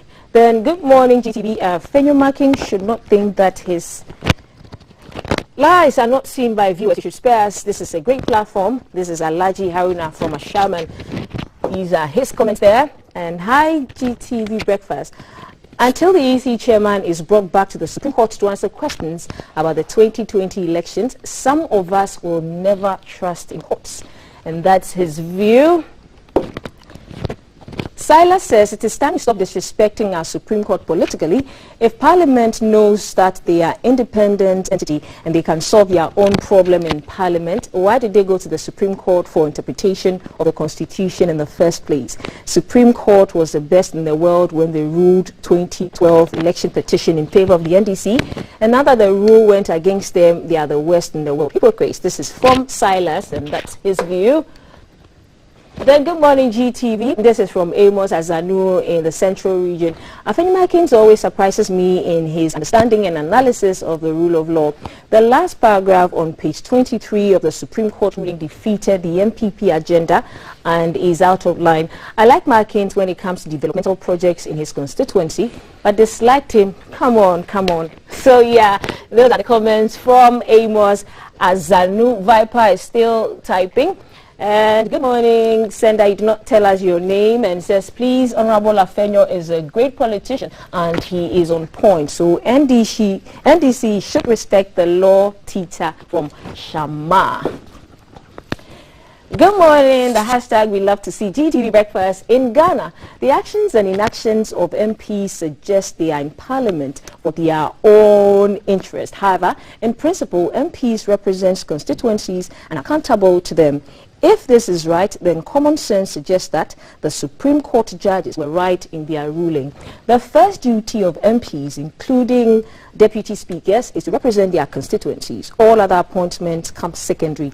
Therefore, being a deputy speaker should not in any way disenfranchise them from representing the views of their people. And that's from Alexander Oral.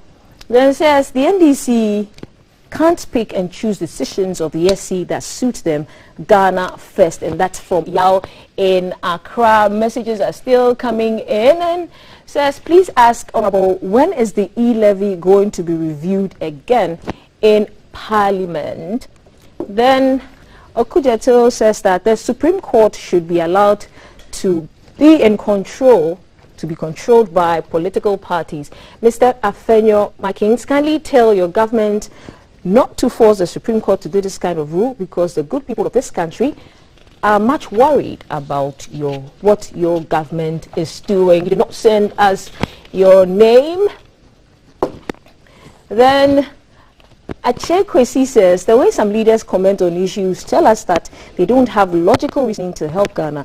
Even if they have, then they are bad leaders who want their interest. The SC ruling is a common logic. Once you are MP, automatically you qualify to vote. That's from Akense Dema. A couple of more coming in. Okay, dokes T. Okay, let me check this one.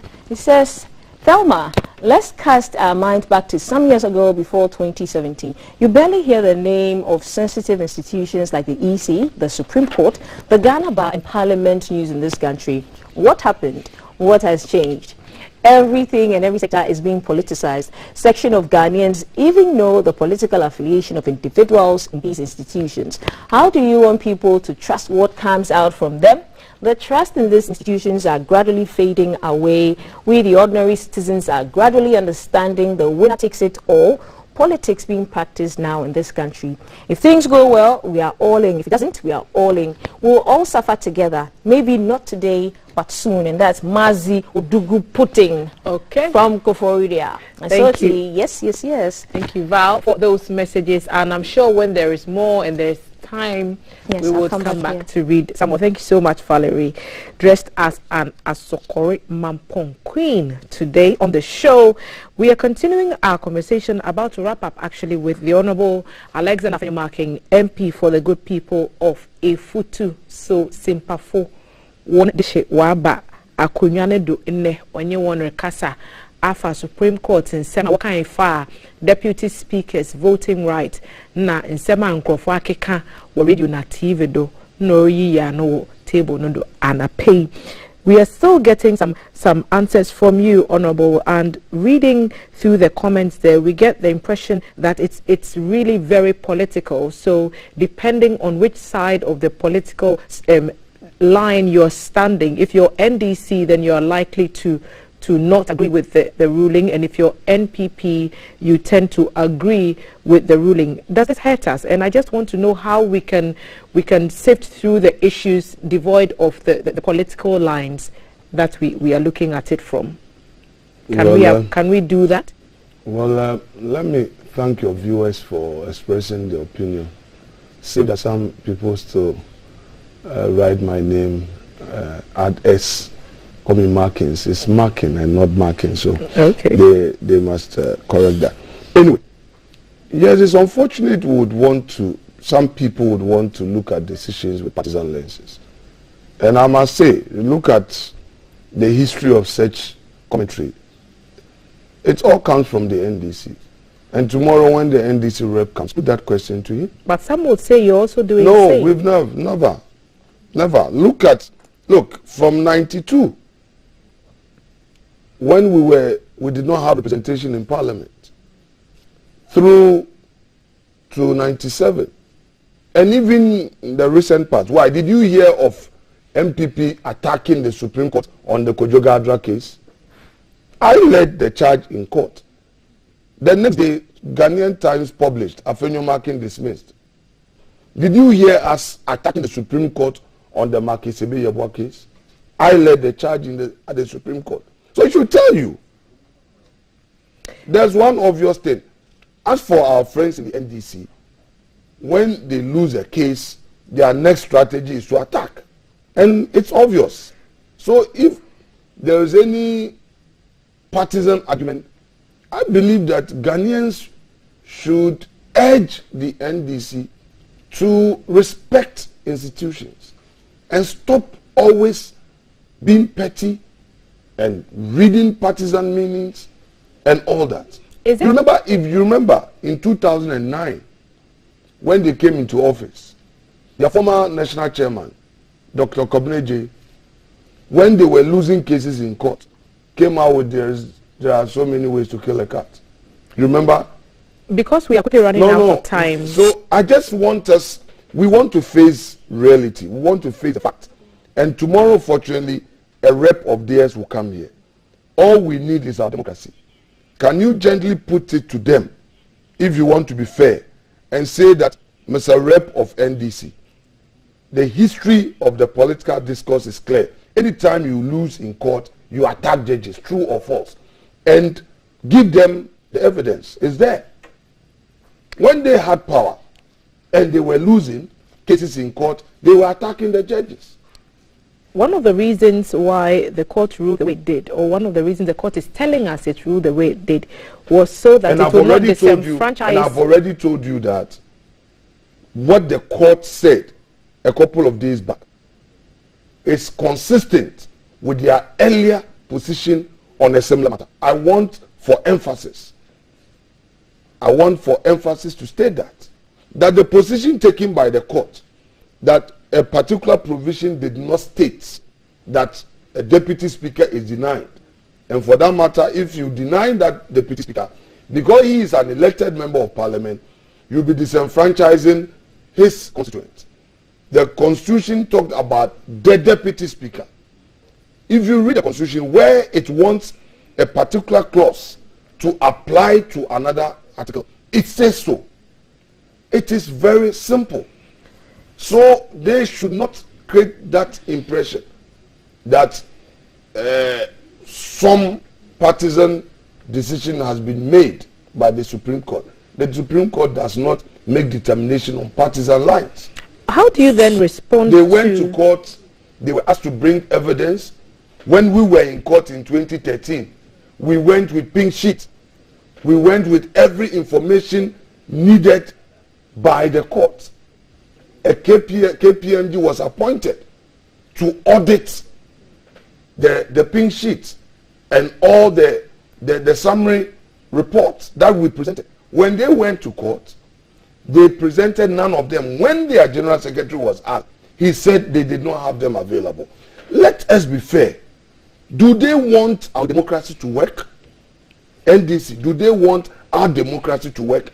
You can't always have it your way. The other side also asked the same question. The other side also asked the same question. Yes, that they want fairness, and for them it is unfair to ask that a referee be a player in a game that he is also taking part in. And it's one of the arguments that they make, that asking for the deputy speaker to vote would mean that he would be he would be the one making a decision on something that he is also involved in. And for them, that's unfair. How do you respond? Who are we to blame? The framers of the Constitution. The framers of the Constitution used different language, used different phraseologies in different articles. So you admit that the referee becomes a player? Are you admitting? Not necessarily. I'm not saying so. Because you said, who should we blame? Does that mean I am saying that the Constitution itself said that a deputy speaker shall be a member of Parliament. The Constitution says that if you are elected a speaker, you lose your seat as a parliamentarian. So let us now look at why the Constitution created that distinction, that if you are the speaker, you are not supposed to be a member of Parliament. Perhaps the reason why some are also suggesting that deputy speakers should be chosen from out of Parliament. Well, that is that something that can be looked at? Argument that is coming up, and we can look at it. But let me state here again that in other jurisdictions where speakers are members of Parliament, they don't lose their voting rights. They don't. But we don't operate the same as the Westminster system. The Westminster system, the speaker is a member of Parliament. But we don't operate the same system as the Westminster. We have our own unique hybrid. That is why I'm saying that in our system, the speaker is not a member of Parliament. But a deputy speaker is a member of Parliament. If you go to the Westminster system, the speaker has a casting vote. So when there is a tie, he reserves that right to vote because he's a member. If you go to India, same. The speaker is a member of Parliament. In other jurisdictions where the speakers are not members of Parliament, those constitutions in those jurisdictions are clear that you cannot vote. In our case, it is the speaker who is denied or prohibited from exercising his right to vote, as in original vote and casting vote. However, the Constitution does not prohibit a deputy speaker. It is rather our standing orders, which says that the deputy speaker will not have an original vote. So this ruling strikes out that standing order for Parliament? To the extent that you have enacted this, it is unconstitutional. And that the deputy speaker representing a constituency should have a right to vote. Even if that makes him a referee of a player.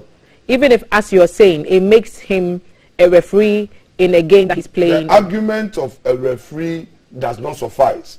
The issue is our framers, the framers of the Constitution did not see it as such. There are more questions, and we appreciate the ones that you're sending over across to us. There was one on the screen that talked about when the e-levy will be coming back, because we need answers for some of those and encourage them to send more questions. Are you able to tell us when we should expect a debate in Parliament concerning the e-levy to resume? Well, we've been engaging on this e-levy thing, and I believe that we should be able to deal with it at the appropriate time. We've been engaging, both sides, and this morning I followed the panel discussion before I had my turn, and I believe that looking at what is happening in the world, the Ukraine-Russia war, the fact that our revenue sources are affected, and government is expected to deliver on social services, we need to give it a serious consideration. And after all, what are the two critical things that government is looking forward to do with this e-levy? Our roads and to deal with the unemployment situation. Many of our graduates roam the streets of Accra looking for jobs in the formal sector. What government is saying is that It wants to create an opportunity for them to do their own business as private sector operators. The problem with getting into the private sector is capital. So what government is saying is, it is working together with the banks, create a mentoring system where these young entrepreneurs will have opportunity right at the district level to get various sums as capital to develop their business. The second thing is the road sector. I chair the road fund. Trust me, what we get, woefully inadequate, very insufficient. At the end of a period where you have to disburse, you don't know who to pay and when to pay and how to pay. Because there's so much demand. In Parliament, over 90% of questions that are filed are on our roads. Again, government has critically analyzed the situation and says that, look, let us introduce this e-levy, focus on the road sector, so that there can be certainty in that field, where contractors can get paid. Now, the road sector is a critical sector. All manner of people are employed, they're skilled and unskilled. So you won't have people idling. If you are able to consistently take care of a contractor, he's getting the laborers, he's getting the carpenter, he's getting the mason, he's getting the steel bender. So it's one area. But what I think Ghanaians want to see is much more transparency in how public funds are expended. That's one, no doubt. And I hold the view that to the extent that that argument is well founded, the assurance given by government that, okay, a system will be put in place where there will be regular updates should be embraced. So we know that, okay, you are not introducing e-levy and just taking the levy for the sake of taking it. But every 6 months, every 3 months, there would be a transparent system of accountability where the Minister of Finance will update Parliament together with the Minister of Roads that, okay, we've done these kilometers of road, these contractors have been paid, this is what we have received. All that Ghanaians want is transparency. In any event, this is the first major tax policy of the MPP since 2017. When we came into the office, we either abolished taxes by the NDC government or we reduced the rates. Free SHS was introduced without the imposition of levy. Major government social services, social intervention programs were introduced without imposition of a levy. If you look at it, even electricity tariffs, government announced major reduction, which reduction the previous NDC government has said because of the cost of production of electricity, there was no way it was going to reduce it. When is it back in Parliament, the e-levy bill? When should we expect No, it is in Parliament. You ask the question of because when are we advancing with it? Yes. Yes, I'm saying it is in Parliament.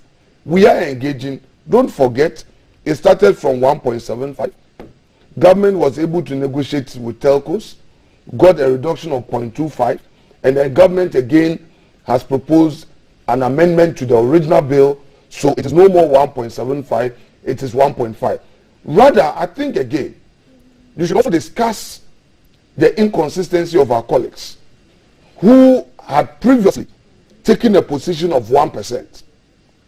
And when we further discussed, they were amenable to 1.25, and when through their minority leader announced the 1%, they again chickened out and said they are zero tolerance.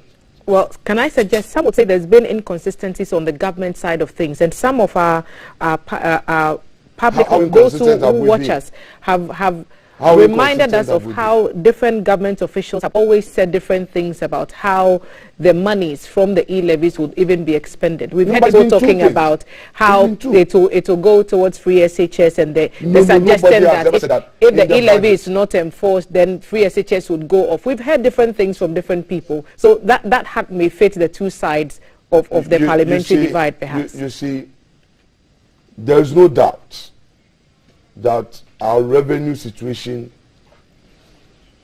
is in a bad state. There's no doubt. That's the reality. Okay? There's no doubt that there's so much pressure on government regarding its own bona fides in meeting obligations by way of delivery of social services. That is not in doubt.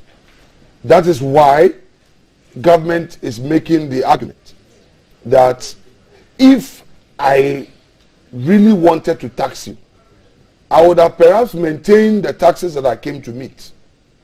But no, I wanted to tax only when it was essential. If you look at the history of this government, the electricity tariffs that will reduce, government is subsidizing. Free SHS, government is taking that up. I'm saying that in all of these, government did not impose tax to be able to deliver such services. Government has come out with this e-levy particularly to address two things.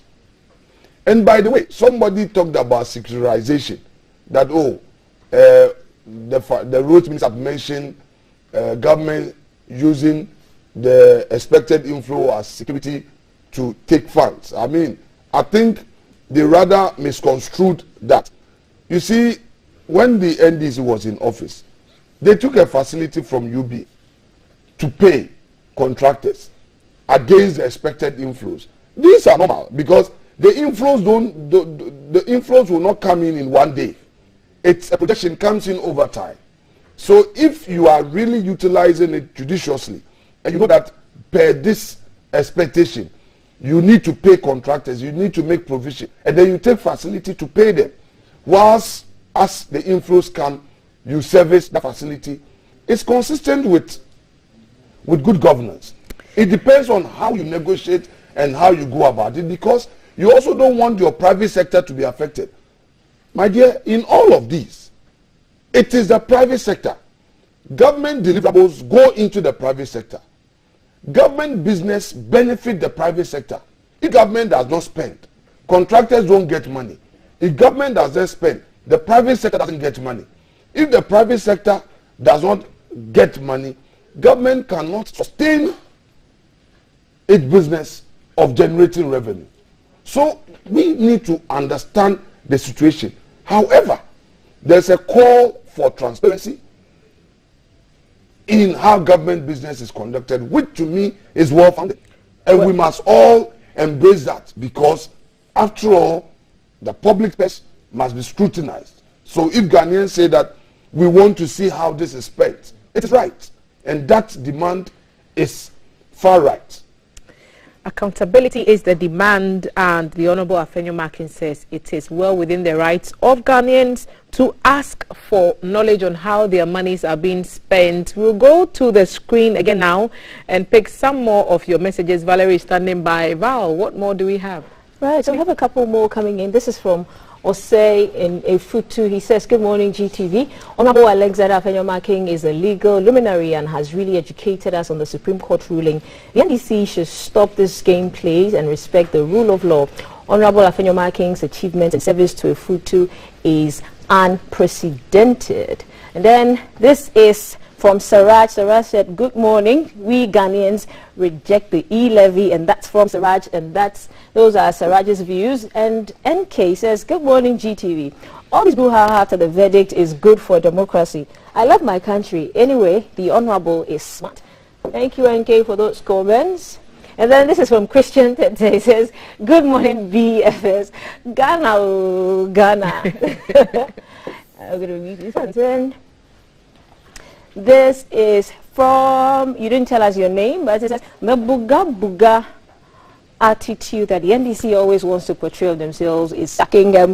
I will not read these comments. I beg your pardon. Use Sabit language.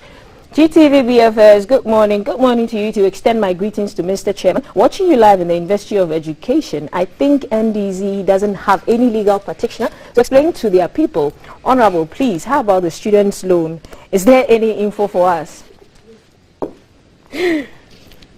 We're still waiting for some of the messages to load. Okay. And Kobe says, I'm Kobe, proudly Winnebarian. I really admire the work ethic of my MP. He has reduced unemployment rates in Winneba, and I'm proud of him. Best MP ever. Emma, please ask Honorable Marking, will the accrued revenue from e-levy be collateralized?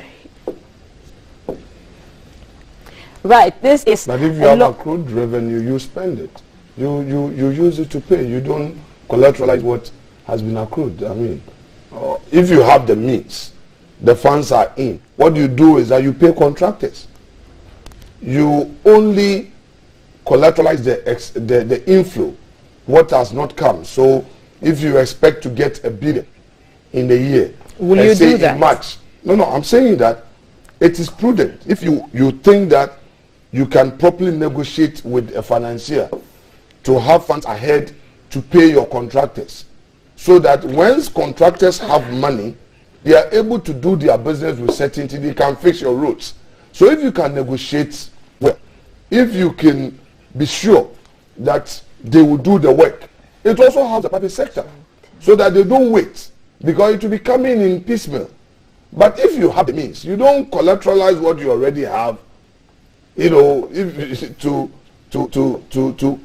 take another facility, you have the money, then you pay. It is the inflow that you would have to look at depending on the situation you find yourself. Because there's so much demand on the road sector. We know that.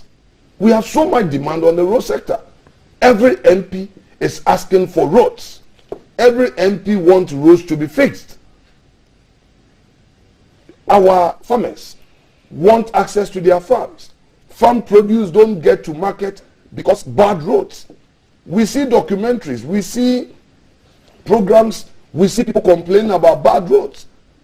So, to me, any effort aimed at ensuring that our roads are fixed ought to be embraced, must be embraced. More messages, Val? Yes, there's one. So that was quite interesting. It says that, can Honorable tell us when SONA 2022 will be addressed? Parliament is to communicate a suitable date to the presidency. Right. Okay. That would be all? Yes, that's all for T. Okay, thank you so much, Valerie, for reading those messages to us. Remember that opinions expressed by persons on our platforms represent their own views and not the views of GBC. Honorable, let's go back to the Supreme Court ruling matter, because there's been suggestions that perhaps there might be a legitimate reason to go for a review of this decision. Do you see this case traveling that way? You are a law teacher yourself, so you would be able to tell us what your opinions are. Well, nothing stops Mr. Abdullahi from going to the Supreme Court again for review. I've lost 5-0 before and I went on review and I lost again. I believe in exhausting all the, the steps. If he has very strong belief that something went wrong, why not? Why not? So if he wants to go on review, he should. And it's still a further test. And in educating us who may not be law students on how this could go, will that be an opportunity for him to maintain his original positions ahead of the ruling, or will that present an opportunity for others to join in the case, perhaps, like you said, the CDD, perhaps the Speaker of Parliament, to add their voice to make a stronger case if he decides? Well, it's not about re-arguing your case. And it's not about making a stronger case, but the conditions for review should include identifying an error on the part of the court, that they overlooked a particular principle, or that the error was such that it's so grave. So it's just a technical matter. Identify, is it the case that an error of law has been occasioned, and that the Supreme Court really overlooked a major position of the law in arriving at such a decision. So you mean all 7 of them? All 7 of them? You're not talking about a one-man Supreme Court judge, a single judge presiding. You are not talking about 5. You are talking about 7. So if to err, it's human anyway. So if you are able to demonstrate that there was a manifest error on the face of the records by way of the decision, and that it's really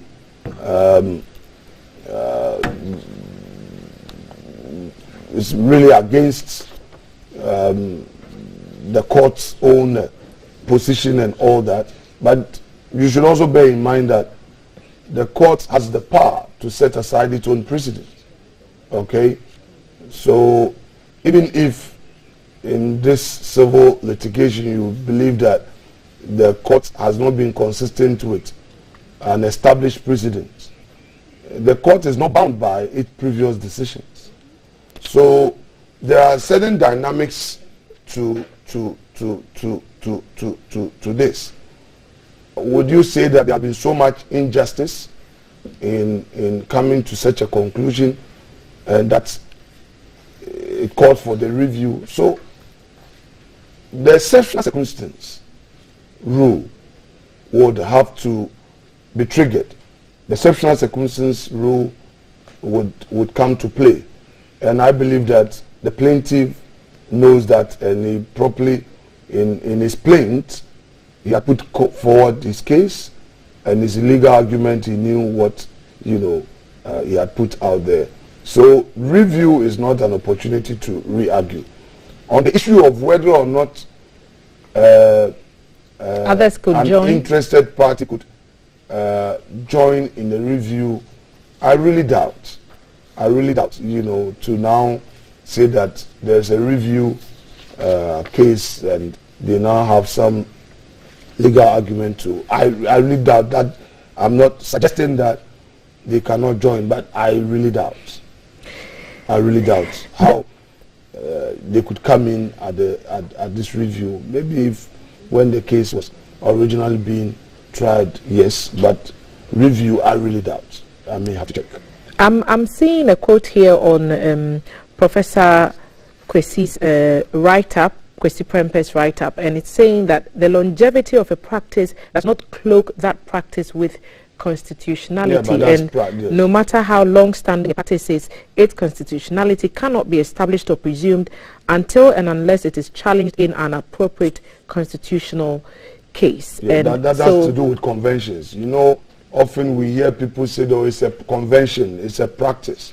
That's how we've done it all this while. That's the way we've been doing it. Yes, that is correct. That's the way you've been doing it. But until it is tested, until that practice or that convention is subjected to that test, you cannot hold on to it. And immediately it is tested and a determination is made otherwise, that practice must give way to the new rule by the court. But in any event, we've never been confronted with a situation like this since 1993. And some say that's perhaps Because why we have the situation, a clear majority. So the numbers are to blame for this. So should we blame Ghanaians for putting 137, and one independent candidate? Ghanaians, you see, Ghanaians wanted a strong parliament. Do we have that? Ghanaians don't want an obstructionist parliament. Ghanaians want a strong parliament that will hold the feet of the executive to the fire. Do we have that? Ghanaians want a strong parliament. A parliament that will not obstruct government business. A parliament where the minority or the opposition will not act as a bully. Do we have it? A parliament that the opposition will state its case strongly, but allow government business to run. Honorable Afenyomakin, do we have it? Ghanaians do we have the parliament we want? Ghanaians don't expect a stalemate. Ghanaians believe that in governance, the minority must have its say. the government of the day must be allowed to perform its bona fides. And the fact that that is the expectations of Ghanaians, we must respect that. Do we have it? I expect us to have it. Does that mean we do or we don't? I expect us to have that. I think it's a great place to wrap this conversation up. I don't know if you would have some final comments to make before we take leave of you. Well, I simply would say that all we have is our democracy. As a member of ECOWAS Parliament, I've had the privilege of traveling within the sub-region. We are far, far better, though we are not happy with where we are. But we can make it better. We should strengthen our institutions. We should have confidence in what we're doing. We should have all the debates, but avoid the extremities of our conduct. If we bring down the system, we cannot get it back. So, if you are not in office today, don't think about bending the bridge. After all, only yesterday the NDC was in opposition. And if today you think that by playing a hard ball to destroy is what will bring you to power, you get the power, and it is the same system that you would need to run. What if in your effort you destroyed it? So the political class, I'm speaking to the political class, we should be able to judge and agree on the fundamentals and say that for this I let go, for this I hold on to it, this is my party position, and that having said that, governance must go on. Because where we are, like the Speaker of Parliament said, it's not good for all of us. It's really not good for all of us. It cannot be that it is NDC MPP. It's not an NDC MPP matter. It's about the country. So if we disagree and we use that disagreement to obstruct, we are going to be in a difficult situation. Thank you, Honorable Alexander Afenyo-Markin, for making time again to be with us this morning. And the MP for Efutu has been speaking to us about the majority's thoughts on the Supreme Court ruling with regards to the voting right of deputy speakers and their right to be counted. I wish Dr. Ayeni will come tomorrow for NDC. I wish. Dr. But you came by yourself. Why do you want the NDC to have another panel member? Right. The reason why I'm not choosing for the NDC is good for the jurisprudence before us. The matter in issue, he's held a strong view on it as a Deputy Attorney General for Government. And it would be easy for you to put those principles and the views he held to test. Well, you mentioned some of them, so we will put them when I'm saying that I wish Dr. Ayeni would come.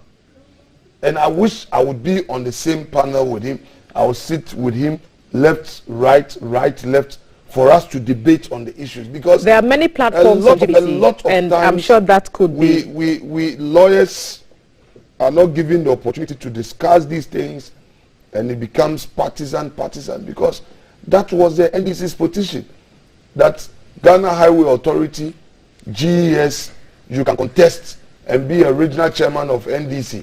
It is only when you are at Ministry of Education that the law says you cannot.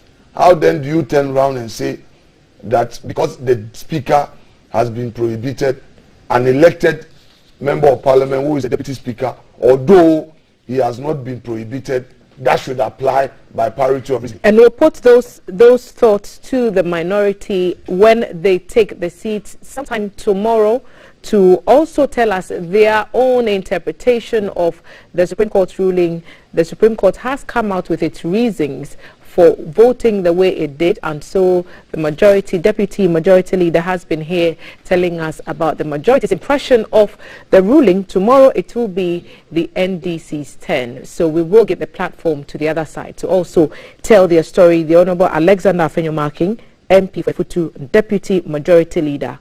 Thank you.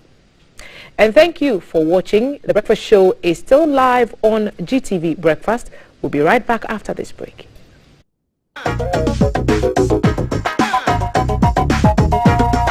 Coming live from the capital, this is the Breakfast Show.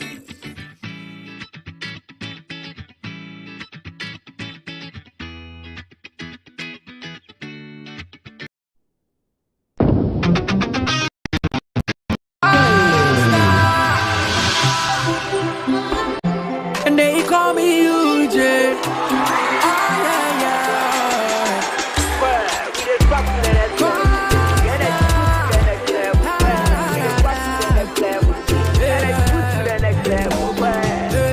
When you need a shoulder to cry, run on my pumpy, so we try was suicide. Yeah, let bygone be bygone. I didn't see what the bottom gonna do, we go straight to stardom. And I'm gonna take you to next level. My baby, oh yeah, yeah, yeah. The energy next level. Back baby, oh yeah, yeah, yeah. I'll take you to next level. My baby, oh yeah, yeah, yeah. At don't goodness level, excessive drinking can be detrimental to health. Not recommended for persons under 18 years, lactating mothers, pregnant women, and people sensitive to caffeine. This advertisement has been vetted and approved by the FDA.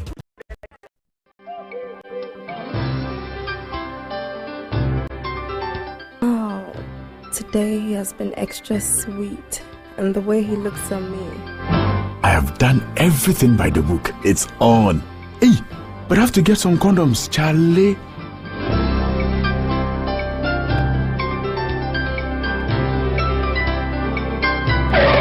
Using a condom will protect you and your partner from HIV, STIs, and unplanned pregnancy. Condoms are an effective way for protection against HIV infection. Don't take risks. Use a condom every time.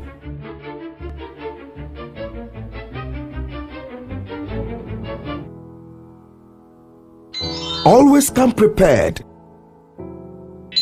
This advert is brought to you by the Ghana AIDS Commission and Ghana Health Service.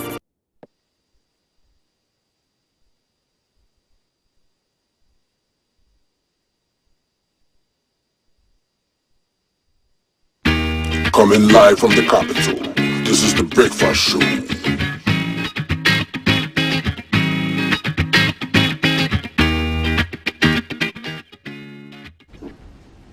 Welcome back. Well, hashtag to follow is GTV Breakfast. After that conversation with the Honorable T and the Honorable, we're still celebrating our Heritage Month and we are testing the waters. And so we went out with our cameras and we asked 2 questions from people that we met. The first question we asked them that, what do the colors of the Ghana flag mean? And the second one was, what are the names of the big 6 of Ghana? And we got some really interesting comments. So coming up next are those comments. Enjoy.